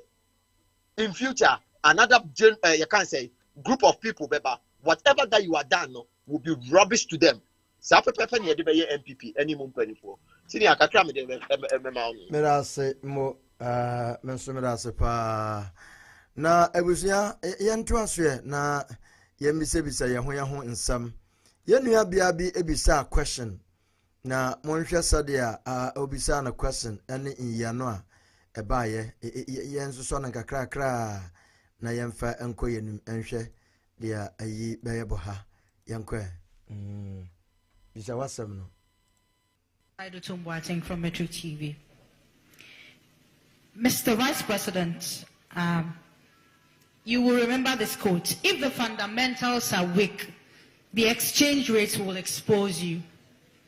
And as at the time you were making this statement, a dollar to CD was 3 cedis and above, or about 3 cedis, 4 cedis, right? Thank you. 2024, a dollar to a cedi is 15 Ghana cedis, about 15 Ghana cedis. Okay, over 15 Ghana cedis, thank you. How do I explain this to my mother, a cocoa seller, that in 2014, the fundamentals were weak? In 2024, where a dollar is now 15 cedis, the fundamentals are not weak, but the prices of goods and services are high today. Thank you. Other question, which is a nice one Vanessa was asking, if the fundamentals are weak, the exchange rate will expose you, which is a truism. It was true then, and it's still true today. It's an economic truism that once the fundamentals weaken, you will see the impact on the exchange rate fundamentally. And when we talk about many of these fundamentals, you're talking about the GDP growth rate, you're talking about the fiscal balance, you're talking about the exchange, the reserves, level of the reserves that you have, inflation, and so on. When we came into office, during the first term before we hit COVID, between 2017 and 2019, you saw the fundamentals pretty much strengthening by all accounts. And the exchange rate depreciated in those 3 years by less than 5%. That was the lowest depreciation in the currency for 28 years. 28 years. That was the lowest depreciation of the currency. I think we went up, even after COVID, we didn't get that high a depreciation. But the biggest shock for the economy came in 2022. All hell was breaking loose in 2022. Inflation, 54%, as at November 2022. Exchange rate had depreciated at 54%. And of course, you could look at the fundamentals were in trouble at that time. You saw the fiscal deficit going up, you saw inflation going up, growth declining. And so for me, it wasn't surprising, even though it was shocking, the extent to which the exchange rate went. So the point that we are making is that once the fundamentals weaken, you will get in the exchange rate. And this is why we have seen that recently, even though we're depreciating in November at 54%, this year the depreciation has been 18.6% so far, right? We're looking at about 18.6%. So you're looking at a situation this year. Why is the depreciation lower? Because the fundamentals have strengthened. The fiscal deficit is under 5%. We are running a primary surplus. Growth has gone up first quarter to 4.7%, higher than projected. The reserves are increasing, and the gold for oil program is helping. So as the fundamentals and inflation today is around 20%, so there's been a strengthening of the fundamentals, and you've also seen more relative exchange rate stability. In all of this, and I want you to take this away. When I looked at what was happening in 2022, I mean, the 54% depreciation of the cedi, it was very scary. In fact, in 2022, this economy was on the verge of collapse because you saw our reserves declining very steeply. The exchange rate was blowing up, inflation was up, and my worry at that time, frankly, was that I could see this country moving towards Sri Lanka. Ah, na sabre na Safwana odema dampare no de akoshe. Ade a wa wo se wa arrest no. Wo de akom Safwana ma dampare no. Wo se efidie odwane. Sri Lanka was what was clearly in my mind at that time, because you saw protests in Sri Lanka. They had no fuel. Dumsor was there. And when you saw the way our reserves were moving in 2022, we were heading right in that direction, that we were going to get queues on the street. We couldn't buy fuel. We couldn't pay for so many things. And it was in that context that I came up with two policies. One was the gold for oil policy and the gold pay.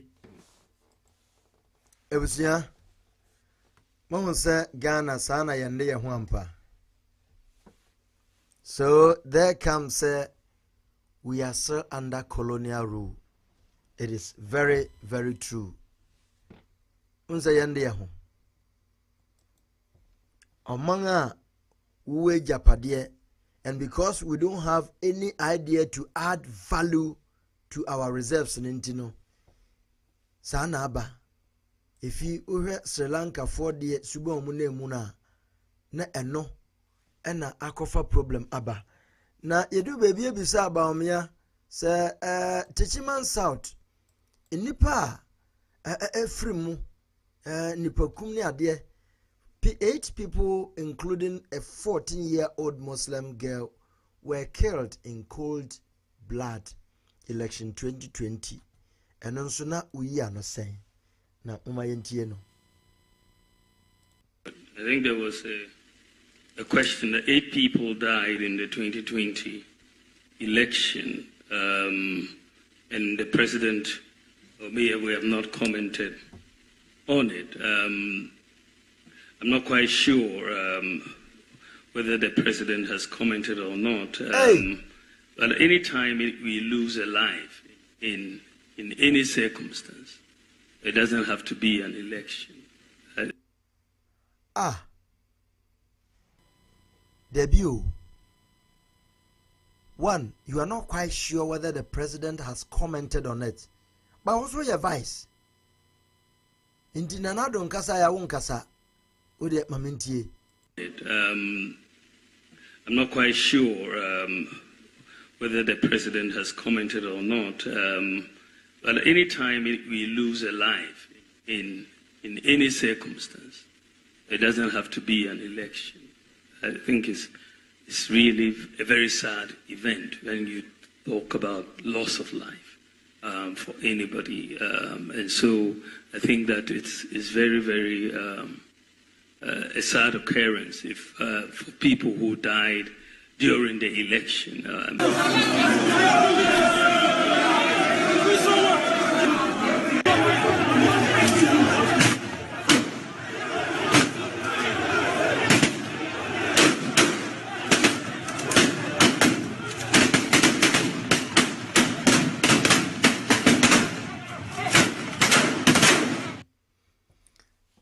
And Besine, the vice president of the Republic of Ghana, say he's not quite sure whether the president has commented on this scene.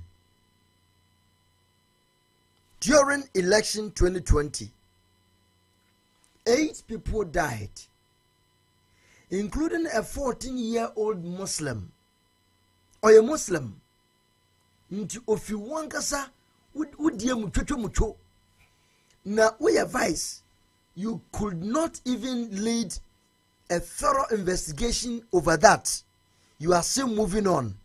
Now, even Ahmed Swale, who is a Muslim, the same thing has happened to him, and you have not acted, said anything about it. Did anyone ask about Ahmed Swale? There, no. JB Dankwa, no. Inti Ghana for where there as a miso. Into other bempa na mododo MPP menti. Sabin predia say ewie bi mu adwena ma woka bibia kire won a wo de o si dabi. Saba mia na yepe no na yepe. Se japade document na yepe eno na yepe. Adan. Hey. Dachi o dachi. Yembe yo. Dachi nchirimba o. Munjini nchirimba ho. Munjini nchirimba ho. Kakra. Hey. Ebusuya. Muma yenhwe bibi yo. Muma yenhwe bibi ye. Yeah.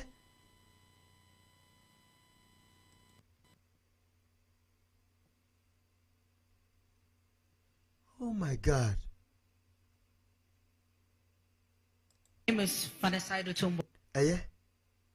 Let me say no. Mamimra. Mamimra.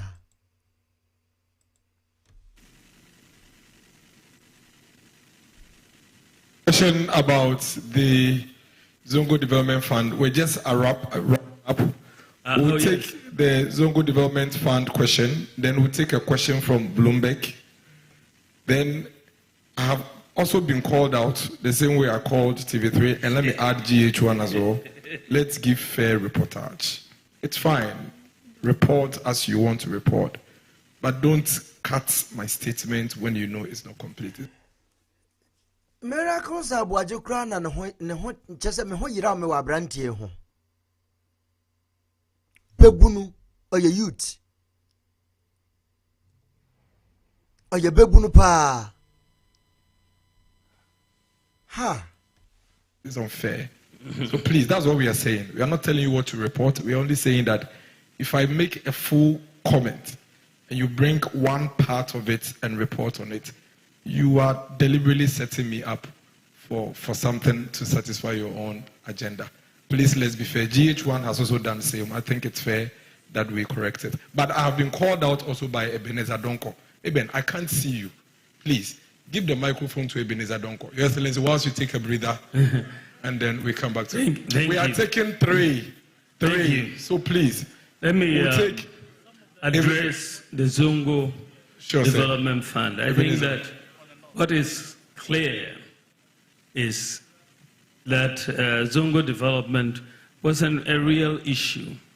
The Zongos, for the most part, had been used as political fodder by politicians. And they didn't really have a vehicle for Zongo and inner city development. And this is the genesis of the setting up of the Zongo Development Fund. And we are looking at setting this fund up. And this fund has done tremendous work. We've had over 200 completed projects in various areas like education, health, infrastructure, vocational training, entrepreneurial support, sports, and so on. We've done over 70 new classroom blocks are being constructed. 45 have been completed and commissioned in various Zongos. We've constructed over 30 ICT and community libraries in Zongo communities, and we've renovated and provided, we've renovated various schools and provided dual desks to several. Over 5,000 dual desks have been provided, and we've provided tertiary education grants to over 1,000 students.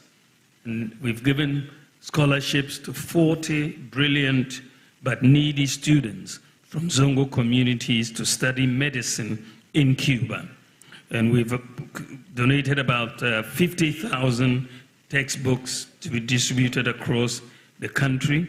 Over 1,000 youth from Zongos across the country have been trained and supported in various vocational skills, soap making, beads making, hairdressing, and so on.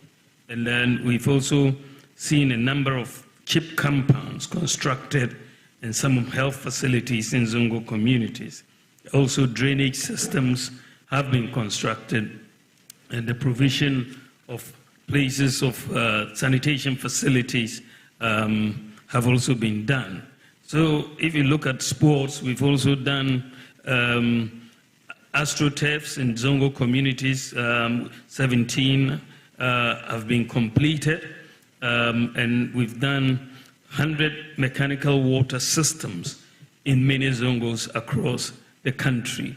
And street lighting as well. So what you are seeing is a major investment that has taken place in the Zongo communities, and you can point to specific things across the various communities and what the Zongo Development Fund has done. They've done an excellent job across the country. They've done an excellent job.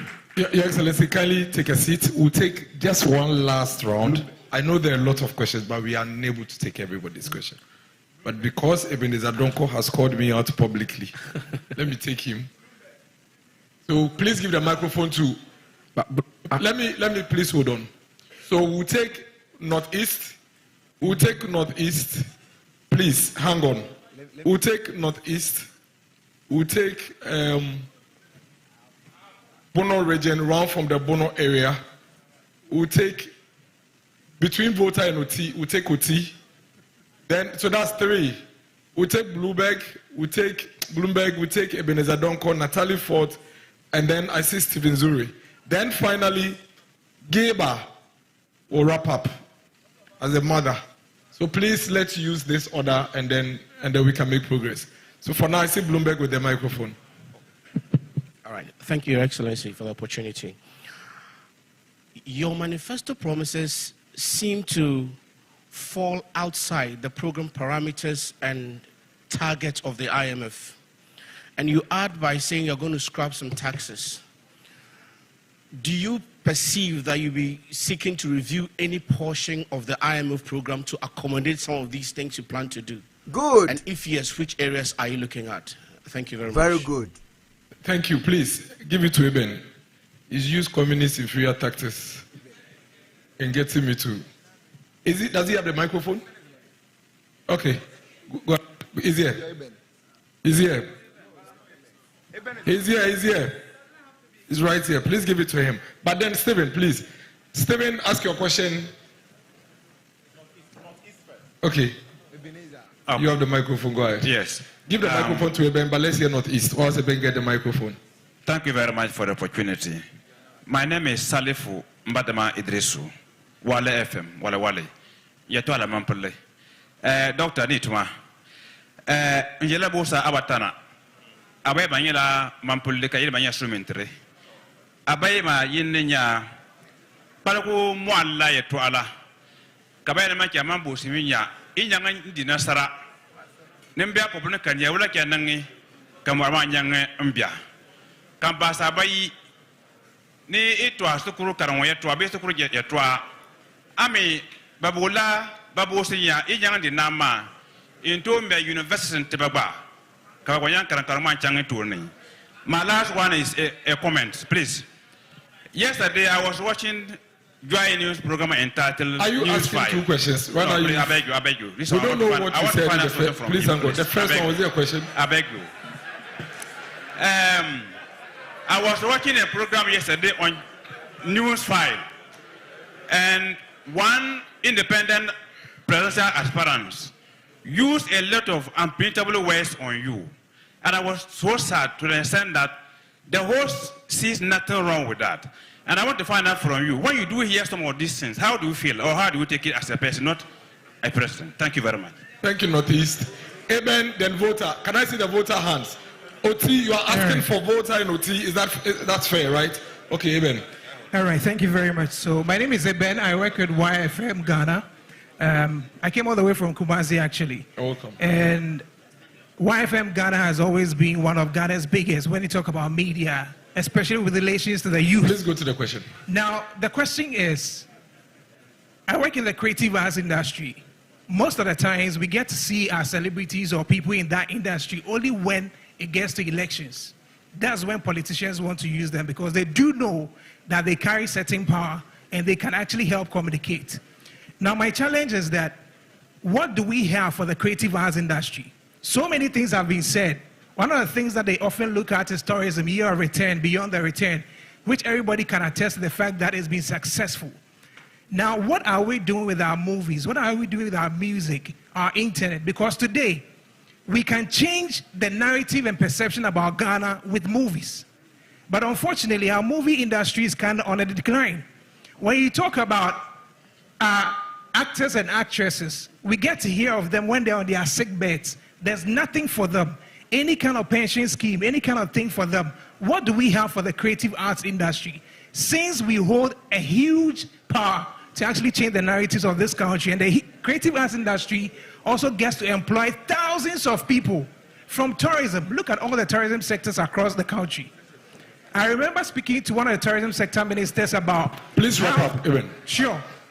You get to some point. So my question is that what do we have for the creative arts industry? It shouldn't just be what we say. What are practicable steps we have for the creative arts industry? Thank you, Eben.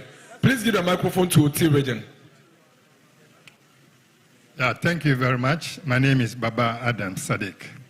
OT region, we all know, is an infant region with many problems as far as development is concerned. But one major problem that I would like to ask the Vice President, if Ghanaians give him the mandate to become the president, our number one problem is the bridge over River Oti.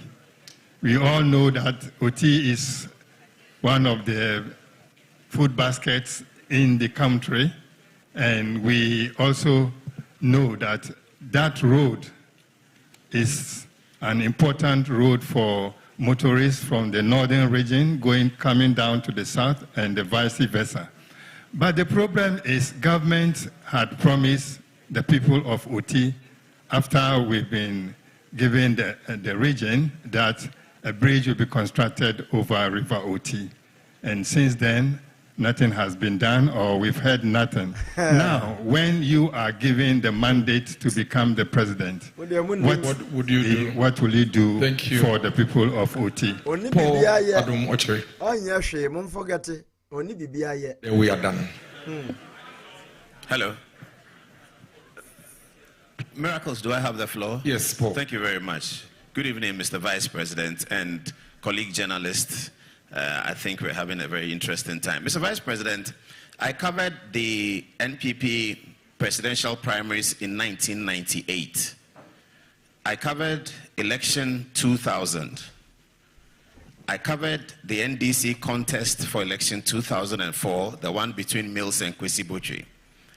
I covered election 2004, 2008, 12, 16, 20. I have never seen a presidential candidate, whether in opposition or in government, focusing his campaign to the people about policy initiatives and policies that have been achieved. I also covered the UK election in 2001 for Tony Blair, and I covered also the UK election in 2019. You will find in those places that they were always articulating policy, what can be done, what can be solved. You will find here in all of those historical elections that we were not doing that until Mahamudu Bawumia arrived on the scene. Mr. Vice President, whatever happens in December, you have changed the politics of Ghana and Africa for a long time to come. I have nothing more useful to add except that God bless you. Thank you, Paul. God bless you. God bless you too. Abrante wa kukudro. Inti ba me change Ghana. Paul Adumochere. And ko Ghana che. Na Ghana politics was san mponi.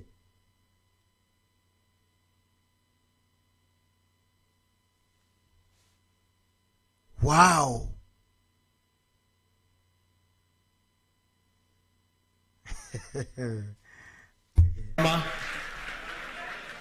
Yakunama. Please take the microphone to Upper East, Natalie Ford, and then Kasapa. Thank God that finally grace located me for me to be called. Good evening, Your Excellency, and thanks for the opportunity. I go back to the manifesto. Improved, you proposed a number of new tax regimes. You talked about Ghana's ports being competitive to that of Togo. We know Togo is mainly duty-free. Is Ghana ports going to be duty-free? And if you do that, coupled with the number of taxes and levies you intend to abolish, then there will be shortfall in revenue, which we know that the budget we draw year by year is highly dependent on loans and donor support. So if there are shortfalls in revenue, how are you going to make up, and how will you fund all these lofty promises? Thank you. Togo is not that Thank you, Yakurama. Upper East, please, and then Bono. No. Please, Upper East, go ahead. Straight to the question, please. Good evening, Vice President.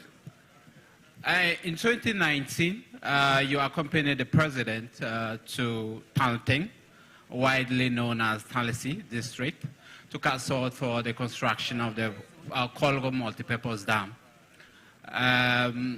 Years down the line, nothing has happened. I mean, nothing substantial has happened. What has been done is that 11.9 million US dollars have been paid for some. No, for some, it is no work done. Now, I want to ask your understanding of what that money was used for, and if you think it is prudent use of the taxpayers' money. You've also said that you're going to ensure that it is constructed.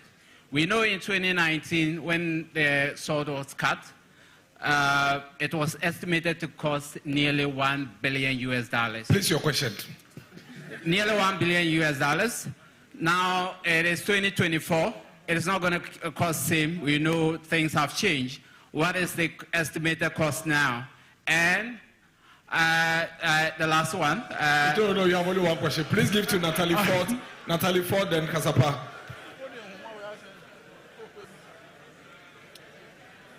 Thank you. I'm Natalie Ford with the EIB Network. With the question.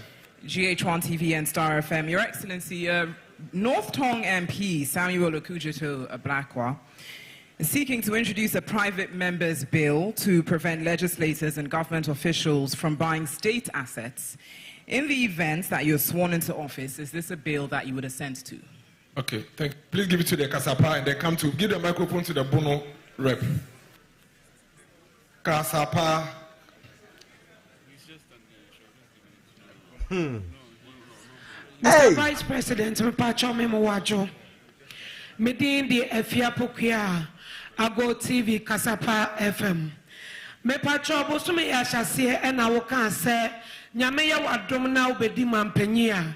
I drive a 4-line society, yeni 2 years. Sabio Kafache, who Nyansa be a woman to the Beko 10 years. Yasha yen petrol ya yeto ewo my monsua. Taxes are who do be brain a guguso. Spare parts are who do a driver for ye tonso. A yan network a say in the guso. Adentina. Won't ye taxes in the good petrol no so no emanema form. Now so spare parts are ne boya de no so no duties are what we did as want so ema omunya free and as I'm hanging high one dance sebia ya be 10 years because according to DVL no 1 more year checkups at the mom every year 2 years said there be ya ombenya nimdie ani suahunu wom adentina sa taxes in the gugu petrol so spare parts so nyim free ho dance ya de be 10 years me dance question I ask I am your driver's license 10 years and I said yeah. Bono region please. Bono region, please give the microphone to the Bono. I am your answer. Bono is here. Bono is okay. Yeah. And my name is Kwabena Nika from Moonlight FM. That's Sunyani. right. That's right. Your Excellency, the last time you were in Sunyani, I presented your book to you, and I told you I'm still eagerly waiting to sit you down and do an academic discourse on it. I think those who introduced you into the Ghanaian politics didn't do you well by actually letting us know what you stand for as far as your economic wizkidship is concerned. So let's do this when next you come to Sunyani. But I bring you greetings from Sunyani, and my people say I should ask you, everything that every government begins in Sunyani stalls halfway. I've covered politics in Bono region for close to 3 decades, and in the past 16 years, we've stagnated, and the 2020 results as far as parliamentaryship is concerned. Your question. Attest to the question I'm asking. Now, please, I'm asking my question. Now, the question is, has Bono wronged governments? Is there any animosity between local governance and national government? Because our people are crying for you. You cut short for a major road which has stalled since you know. Thank you. Have we wrong? Thank you. Well noted. Please. So kwatre kwase obama ontuma tie ne din wakate sword since immemorial and na we begina ho say we polishing some na ye fra no unze was white ye fra no atade white akane and that is what Ghanaians want. You see, when the people seem to be talking the truth, asking the true question, unze na a friend say Miracles Abuaji want to shut the person down. Because those nearby favor to say a Gabi a friend saying Paul Admocher the end day you back clap abon sema mano. But the tough question no now you stop woman. Look at this. Next time, when virtual, more open virtual lines for at least 30 calls. Now you know so you free on phone, put us on screen. So we can also ask questions because you come and don't tell us that we should all come down and ask questions. Until next time, no, more open phone line be where virtual. Put a speaker on it. Na yakasa or betty. Na when so try a question. No, why they with me answer ye. It is so sad, and Ghanaians are so poised for action to vote for a MPP to be in power. Software back, benya software de ho obia shebabeshenkom osunu na di nkunim me hu so osunu hurihuri me hu say Bawumia wini MPP say you should all bow down your heads in shame. Say we ya me software presby say we ya me software na wakasa asemi bi say Bawumia be di nkunim obewini a you should bow down your head in shame. You should do politics that will help the country. Nkadiye koso na enye no monka no kranchira asofo penimfo yi asofo na menemu kan no and now we asofo na wo preach kura na wo koka o man no ho asama na eja opese o polish na asam no o ma eho ye kronje na ne ho ambas osuro because okay, you be friend from General Assembly and the moderator be friend her. Assembly na okay was so demi na nde ya bo transfer call pe baby tra na on WhatsApp. En so motete woman ye koso o man mu na say your mind. Dan me pass moderator. Professor Mate eba bontin be ka say wonu ba no so Abano so say on kana nuntum kakra na yebema no a flat yebesa mano V8 a whole lot sika $100,000 a envelope onje and all that you could say was sanenkram or one kram and kobe sanenkram egum so and that was it. So that tells you say asofo mpenimfo na aka omwano tumi na e wode ya no mo akanti they can't even come out to spill the truth. We are solba na ukojira kakape na ya fa ho tan. Hey.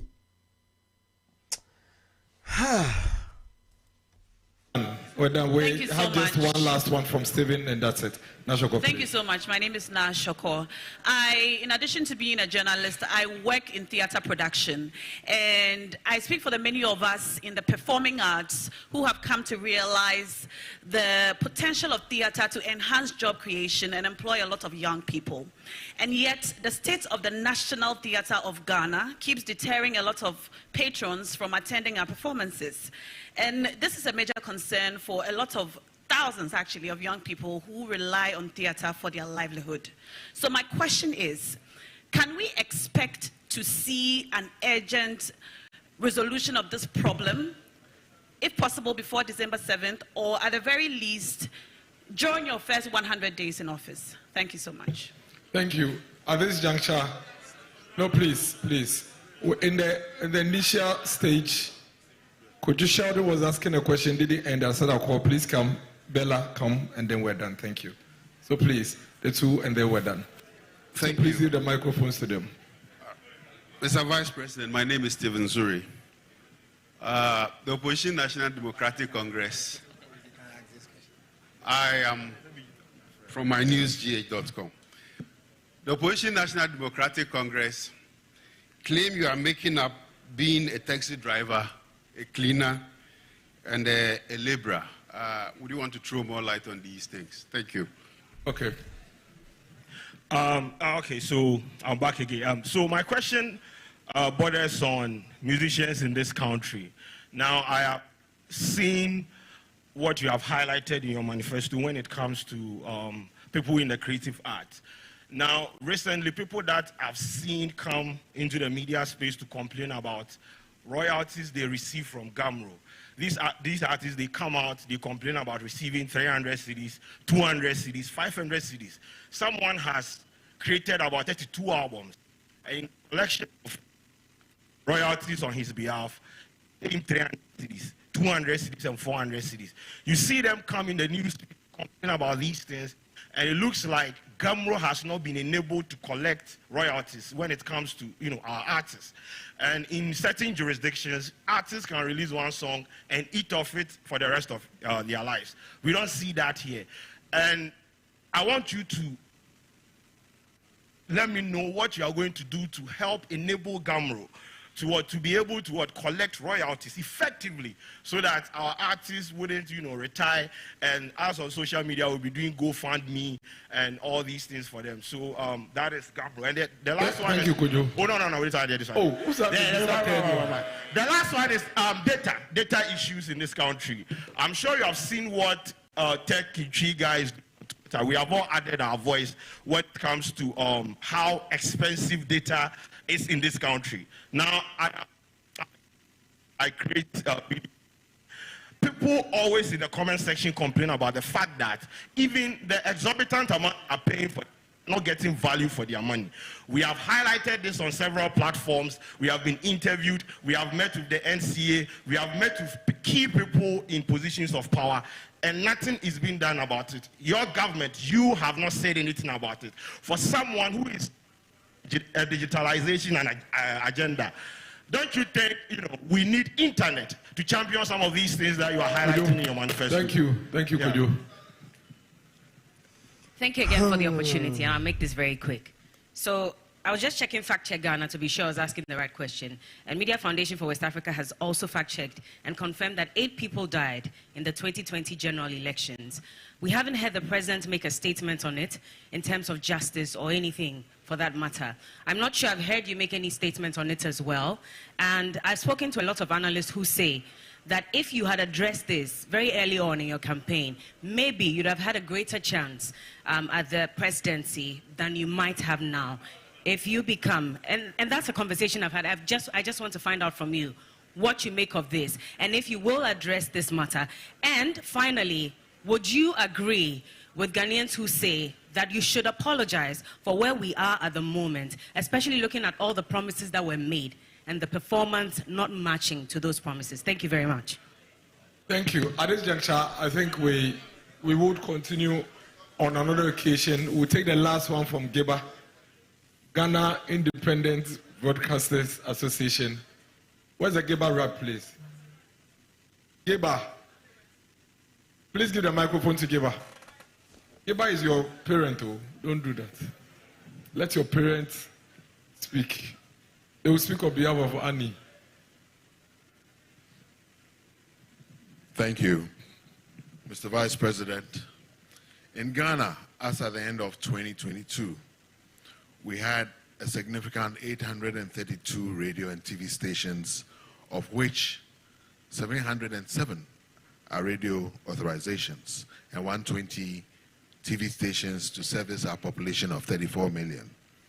The free-to-air broadcasting model is an invaluable tool for governments, politicians, and citizens alike, and serves over 90% of our population.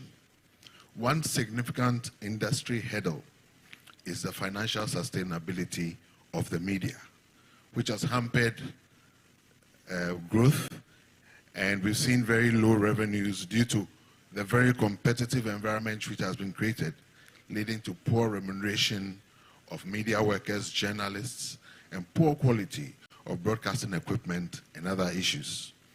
This situation further is exacerbated by a non-media friendly tax regime. The current high tax burden is challenging for most media houses and businesses, and the FTA media specifically have been facing pressure of the attempted introduction of an additional tax line, which is the CST, the Communication Service Tax, a consumer-designated tax as an additional tax for radio and TV stations that are doing the free-to-air service.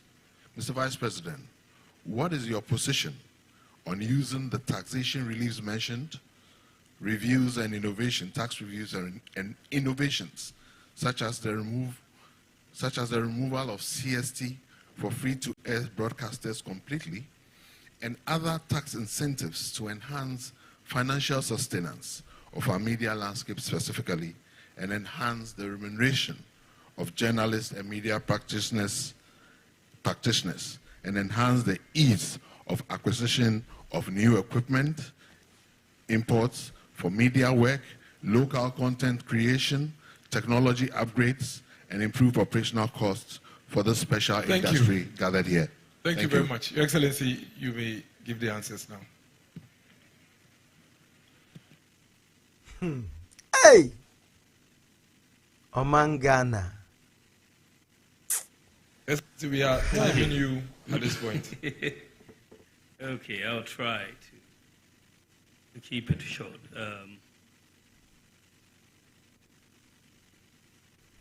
Yes, let's start. I think it started from Bloomberg.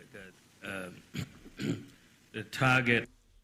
When I open debate to Mahama, now debate no crown say Yamumi no more contest, so you shouldn't even be calling Mahama alone. Call Alan Chamantin, call Cheddar, meet yan paradimo. No questions here 2 dear, 2 dear, 2 dear. Now they be ask Mahama Jana for debate.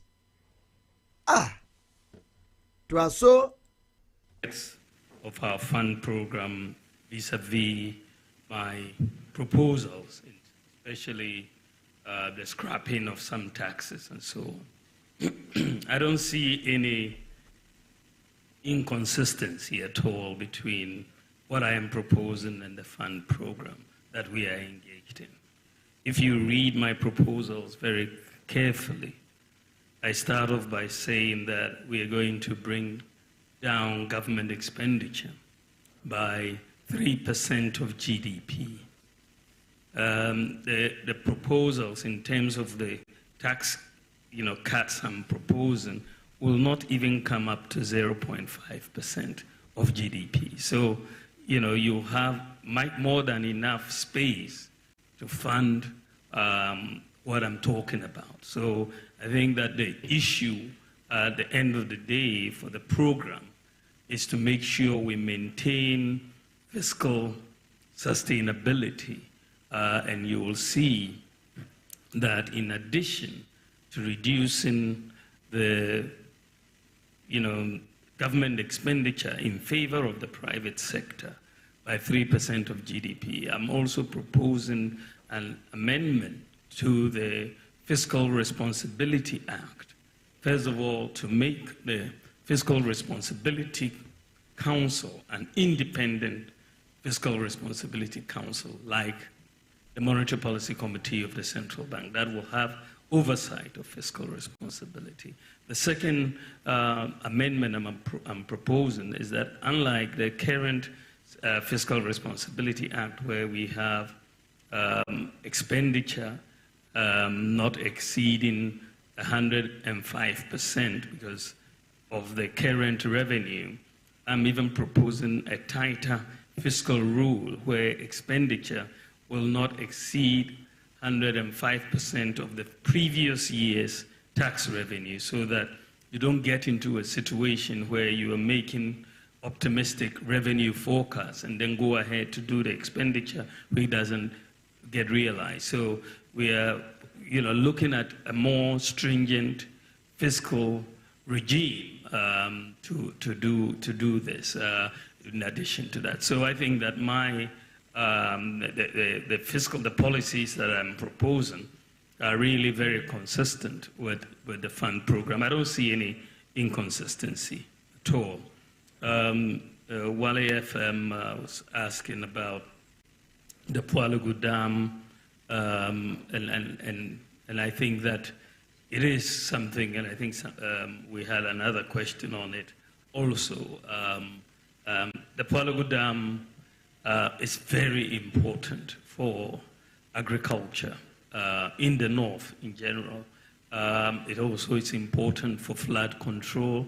It's also important for the generation of hydropower, and this is why we call it the multi-purpose Pualugu Dam. And if you see the sort of damage the release of the water from the Bagri Dam does annually to our people, their homes, their crops, their animals, it's heart-wrenching. And the idea that we are looking at, a dam which would span large areas of the northeast and upper east regions, bringing in play about 28,000 hectares for irrigation. It tells you that it's a game changer whenever we get this dam done. Of course, the dam, as initially planned, was to cost about $1 billion US, as you rightly said. But we quickly ran into major issues following the COVID pandemic, and so many plans that were there we couldn't realize, no access to the capital markets and so on. So we're going to have to re-look at the funding model for the Pualugu Dam and bring in grant financing as well as private sector financing because of the opportunities that exist for the private sector with all of this agricultural land coming into play and all of that. So I think that is the issue. The issue of the universities in the new regions, I think a statement has already been made on that issue, that every new region should have a tertiary institution, ideally a university, and I think that is something I will support. The issue of what happens when people, how do I feel when people insult me? When you are in politics, it's par for the course in a sense. There's not much you can do. People just, for no reason, but for their own parochial reasons, just will insult you. But as long as it doesn't stop me from doing what I want to do for the people of Ghana, I will not be perturbed. As long as they keep insulting me, I'll keep getting things. I'll keep getting things done for our people. I think that the issue has come, I think, in the area of the creative arts. I think it's a very, very, very important area for our economy. It's one of those areas, frankly, that over the time we have not really invested enough in. But my own view is that the returns to investment in this area are huge, because we have just natural born talent in this country. Talent that, cannot be really replicated in many areas, and talent that we can get a lot out of in terms of the economy and so on. So my general view of the creative arts area and tourism is that it's a major growth pool for the economy, an area that we should pay attention to and invest in. If you look at what we've done so far in the area of the creative arts and so on, in the area of governance, we've set up the National Film Authority to evolve the dynamics of sustaining and culturally conscious film industry. We passed the Creative Arts Bill and set up the Creative Arts Agency to develop the creative arts industry. The LI on tourist sites was also passed, and we've completed the draft on the creative arts education policy.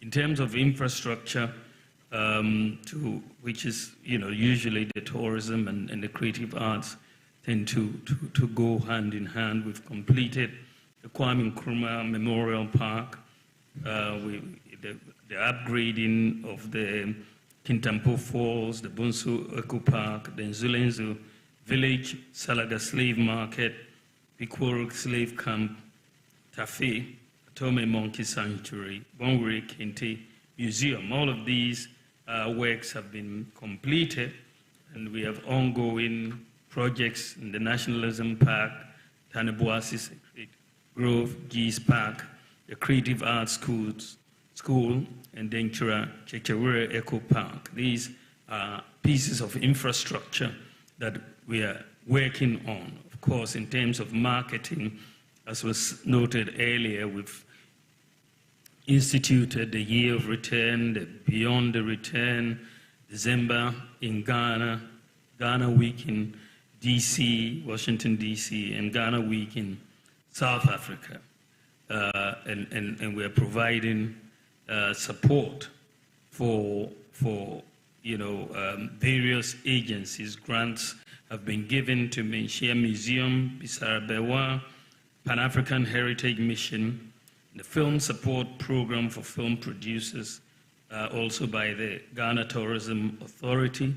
You have the Film Pitch by the National Film Authority, and the support for several festivals and events, including the Chalawote, Little Havana, Rhythms on the Runway, Westside Festival, and so on.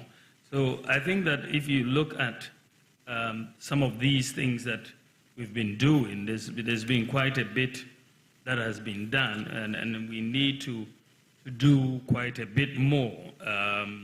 I think that one of the areas that I was having a discussion yesterday, I think, which has just also been mentioned here, essentially to do with a collection of royalties and how it was brought to my attention yesterday by someone just in a discussion. And I think that is something that we have to, because it looks like the nature, from what I hear, some of our artists have designated people either in the United States or somewhere to do the collection of the royalties and so on. We need to have a better approach and help Camro in this area. I think that we're going to use tax incentives, including the flat tax, to incentivize private sector investments in tourism and the creative arts. We want to implement an e-visa policy for all international visitors to Ghana to make visa acquisition fast, and roll out a visa-free policy for all nationals of African and Caribbean countries visiting Ghana. We'll also establish, in partnership with the private sector, a streaming and digital management platform for Ghanaian content developers in the creative arts industry. And we want to also establish a travel protocol service for the creative community to enable artists, performers and other creatives honor international performances and shows.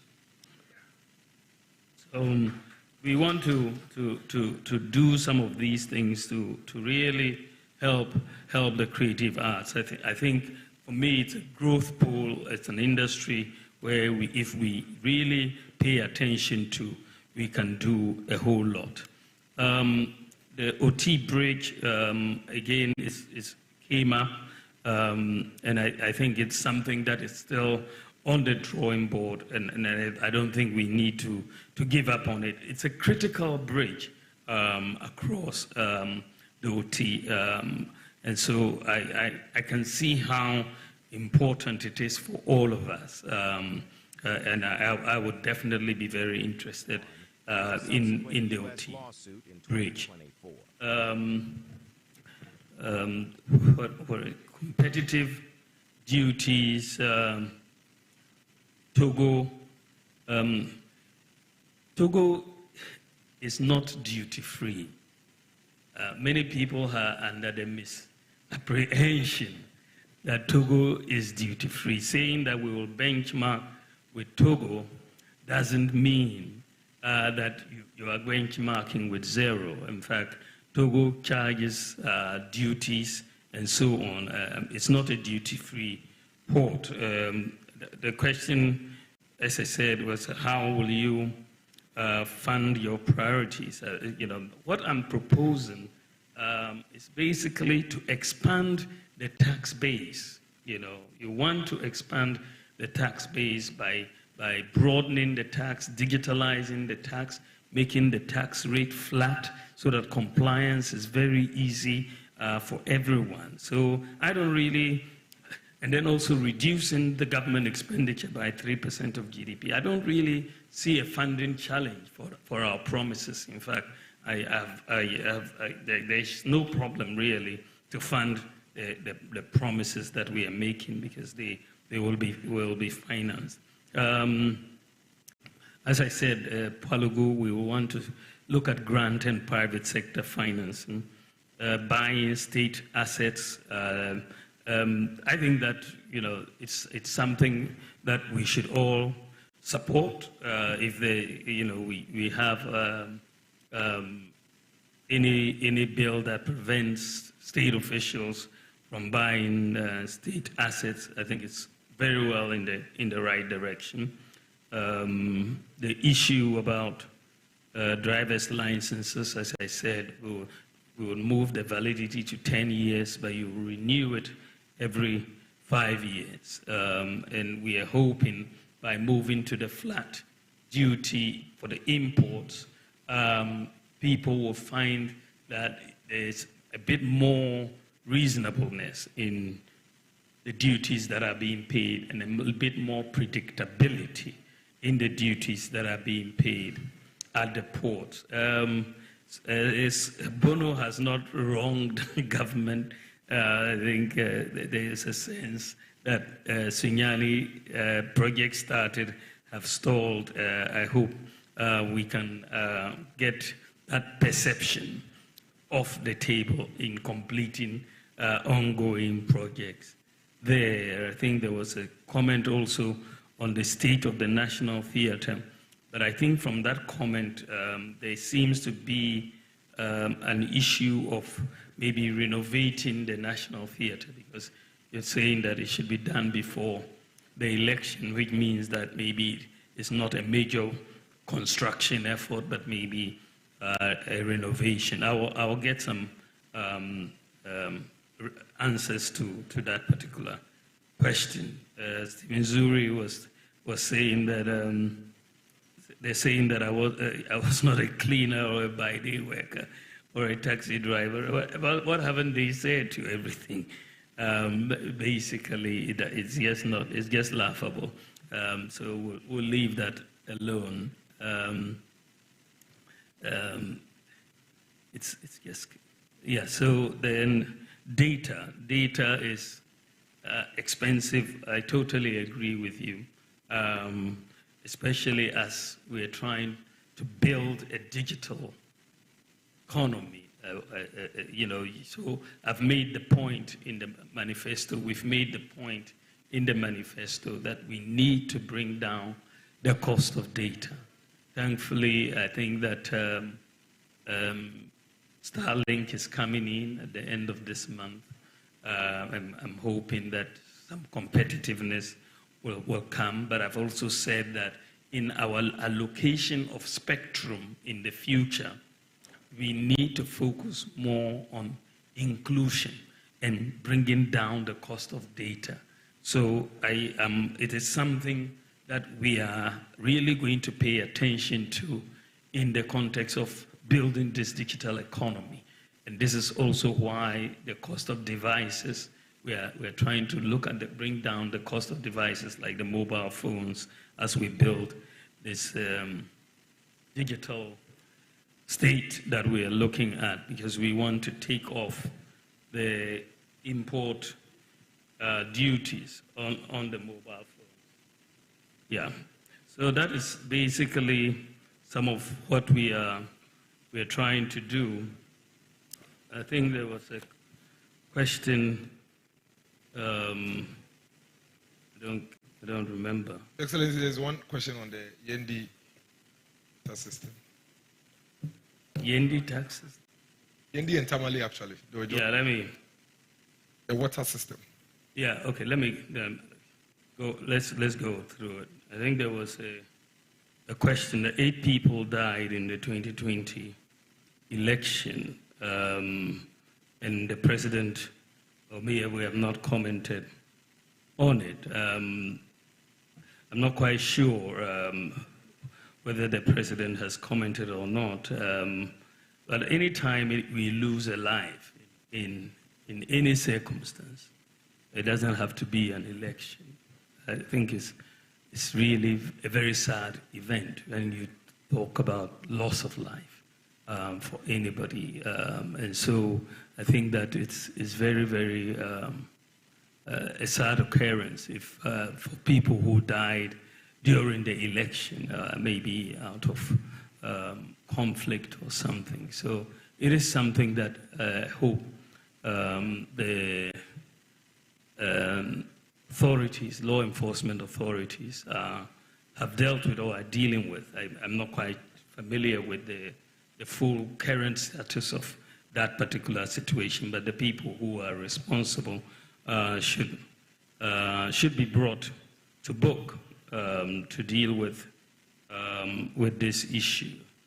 The issue also, the question was also that should I apologize for not being a good economic manager? It's very interesting, because when you look at the work that we have done, let me go through some of it. For the first time in our history, first time since independence, we have a national ID system. For the first time. For the first time in our history, we've championed national ID at birth for all children at birth, together with their birth certificates. Never happened in our history. For the first time in our history, with the Ghana card, you don't need a guarantor to get a student loan. The first time in our history, Ghana has a comprehensive address system.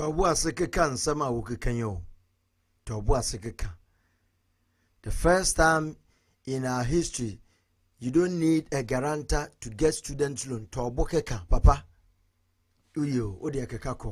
We've struggled with this for 60 years. 60 years. It's only under our government, and with my initiative, that we have a comprehensive digital address system. For the first time in our history, you have 100% access to financial inclusion in Ghana. for the first time in our history, for the first time in our history, we have drones delivering medical supplies to 2,694 facilities and saving lives. 540,000 flights have been made so far to very remote parts of Ghana. Daily, they are going an average of about 100 flights a day.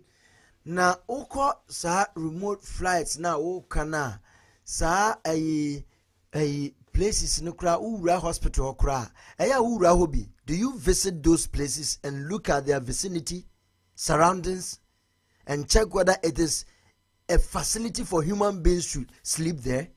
You don't. Until you fly drones to Kohwa, you think you have saved lives? Adia no dem na building no dem na kura, it is adding up to their health. It is killing them.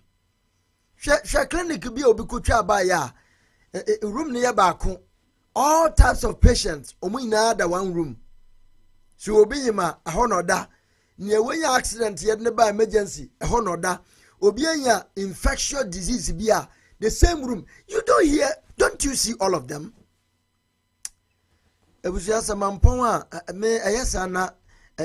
problem here Ghana for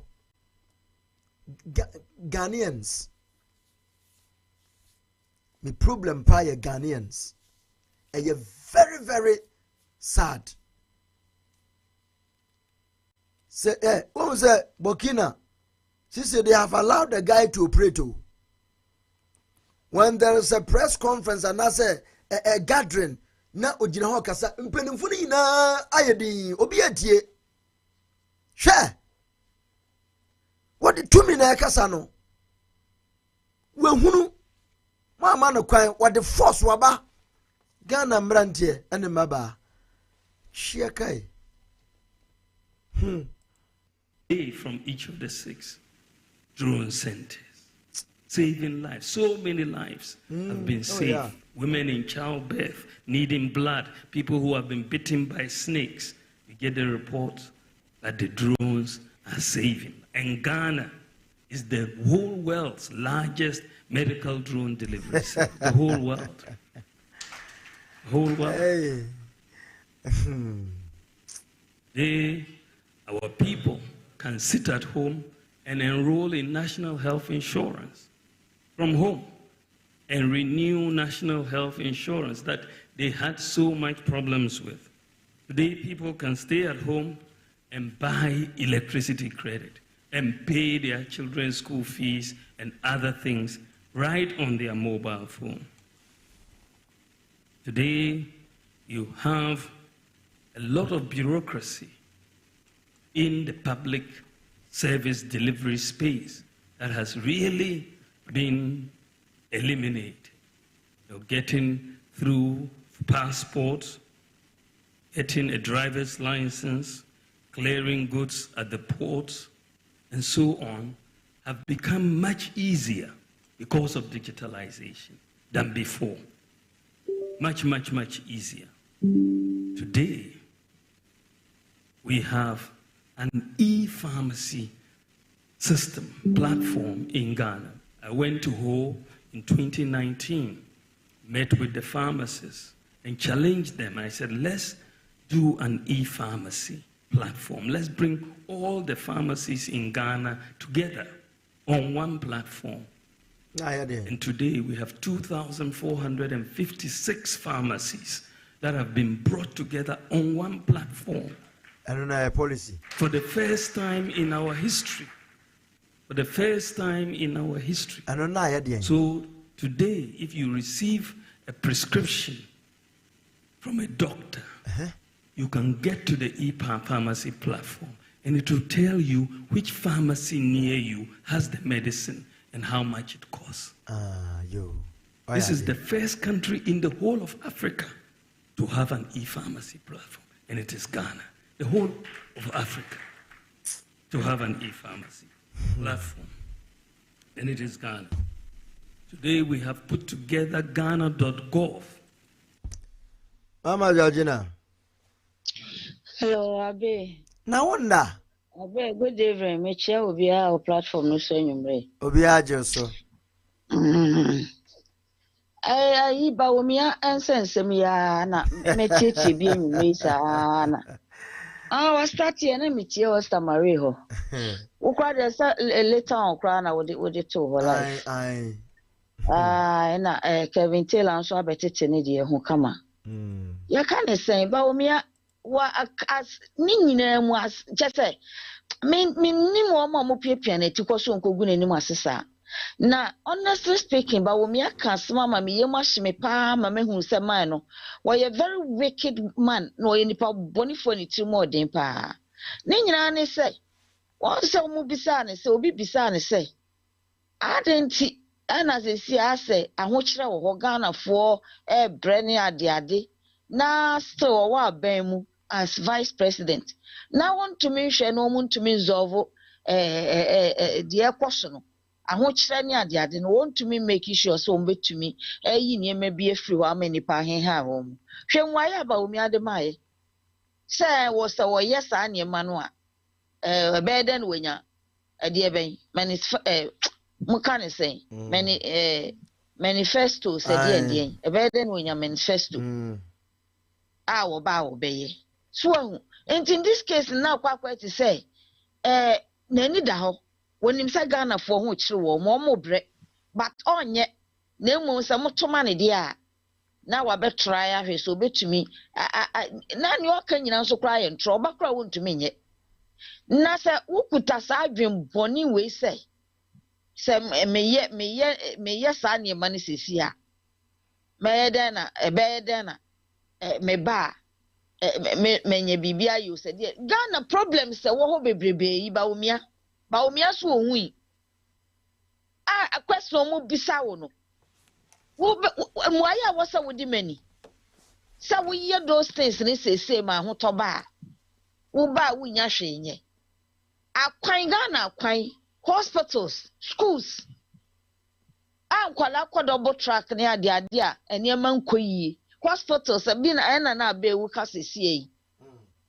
apin for the form ayare for the form ya kwanye so many things to do.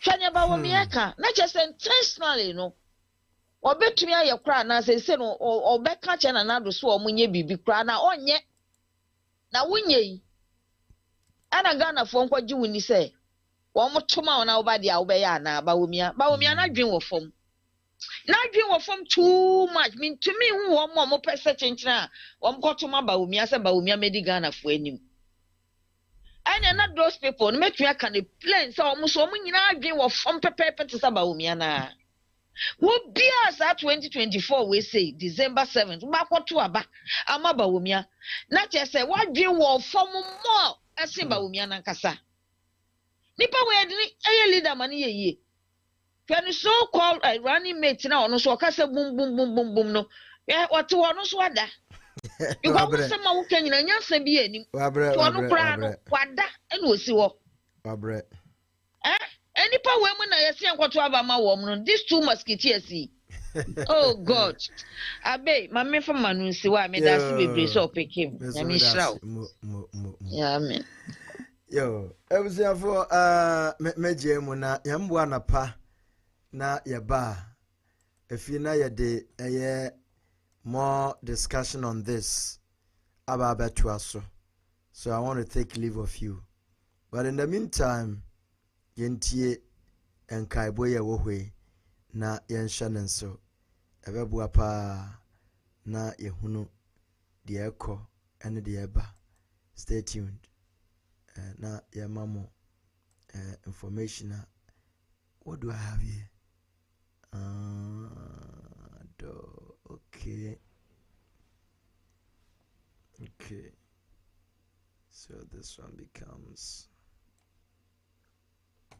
okay.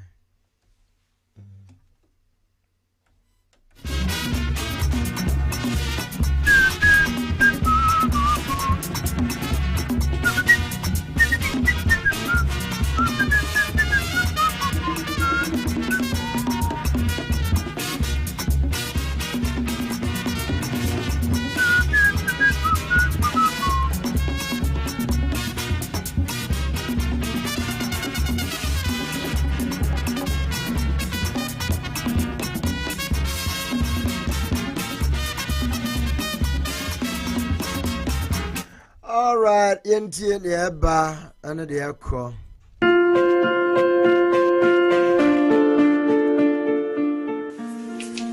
Abusia, wa worry. Ana obusa obe worry. Won hihye e wa worry mi den.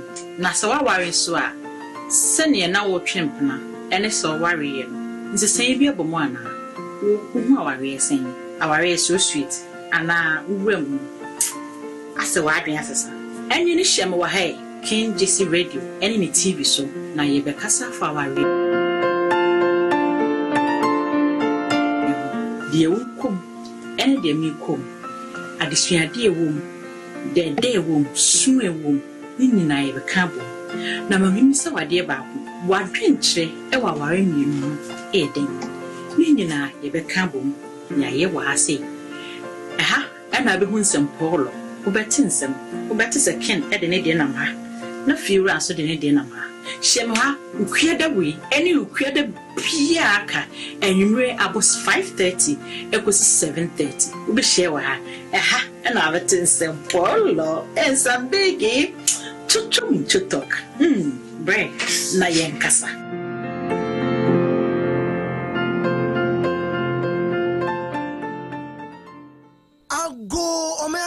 Afeyin suebia media sampananam 3G Media Group for aka won ho bio abaso body mu ekunenefo na afiwe October bushumi besimi ampaya na edwa se afi 2024 3G Media Awards and Celebrity Bash no hado ebeye kikim efisa de eba afiwe eyesoronko edutwem 3G Media Group for SA the 13th edition of the annual Mega 3G Media Awards and Celebrity Bash Baswampa na afiwe die mane yesoro nkokura ne se 3G Global Advocacy Group and Foundation for say wobabua onoma enya high blood pressure, kidney donation, stroke and heart attack wanye pesemenkunya kura na wonoma hyehye dwumedie na akonda goda na tie enti dwumedie no ebaso ewo UYC Banquet Hall 301 Palisade Avenue Yonkers New York 10703 enti 5th October aya memeneda 9 p.m. sharp na ye fiase regular tickets in $100 VIP $200 as usual Paradise Sounds na Paradise Sounds and a dynamic band aba gigi ni endum to kwan so na DJ G Nice and DJ Chief Alex na dwumedie die sinisira so pa a Georgia sounds ye co-host Red Carpet Pa Freddy and Ya TV bomodian free telephone way 646-833-6194 for Ghana and Swa for +233-277-609644 na media partners no ado UTV Kings Jersey Radio and TV OKFM Edinkra Radio Blims Media NDA Strong Voice Network Jerry's TV GH Happy FM Odofo afiwedie ne esoronko kura enti bow ho swe 3G Media Group Awards de America mampanin kura gia tumpra kope enti 5th October medru ho da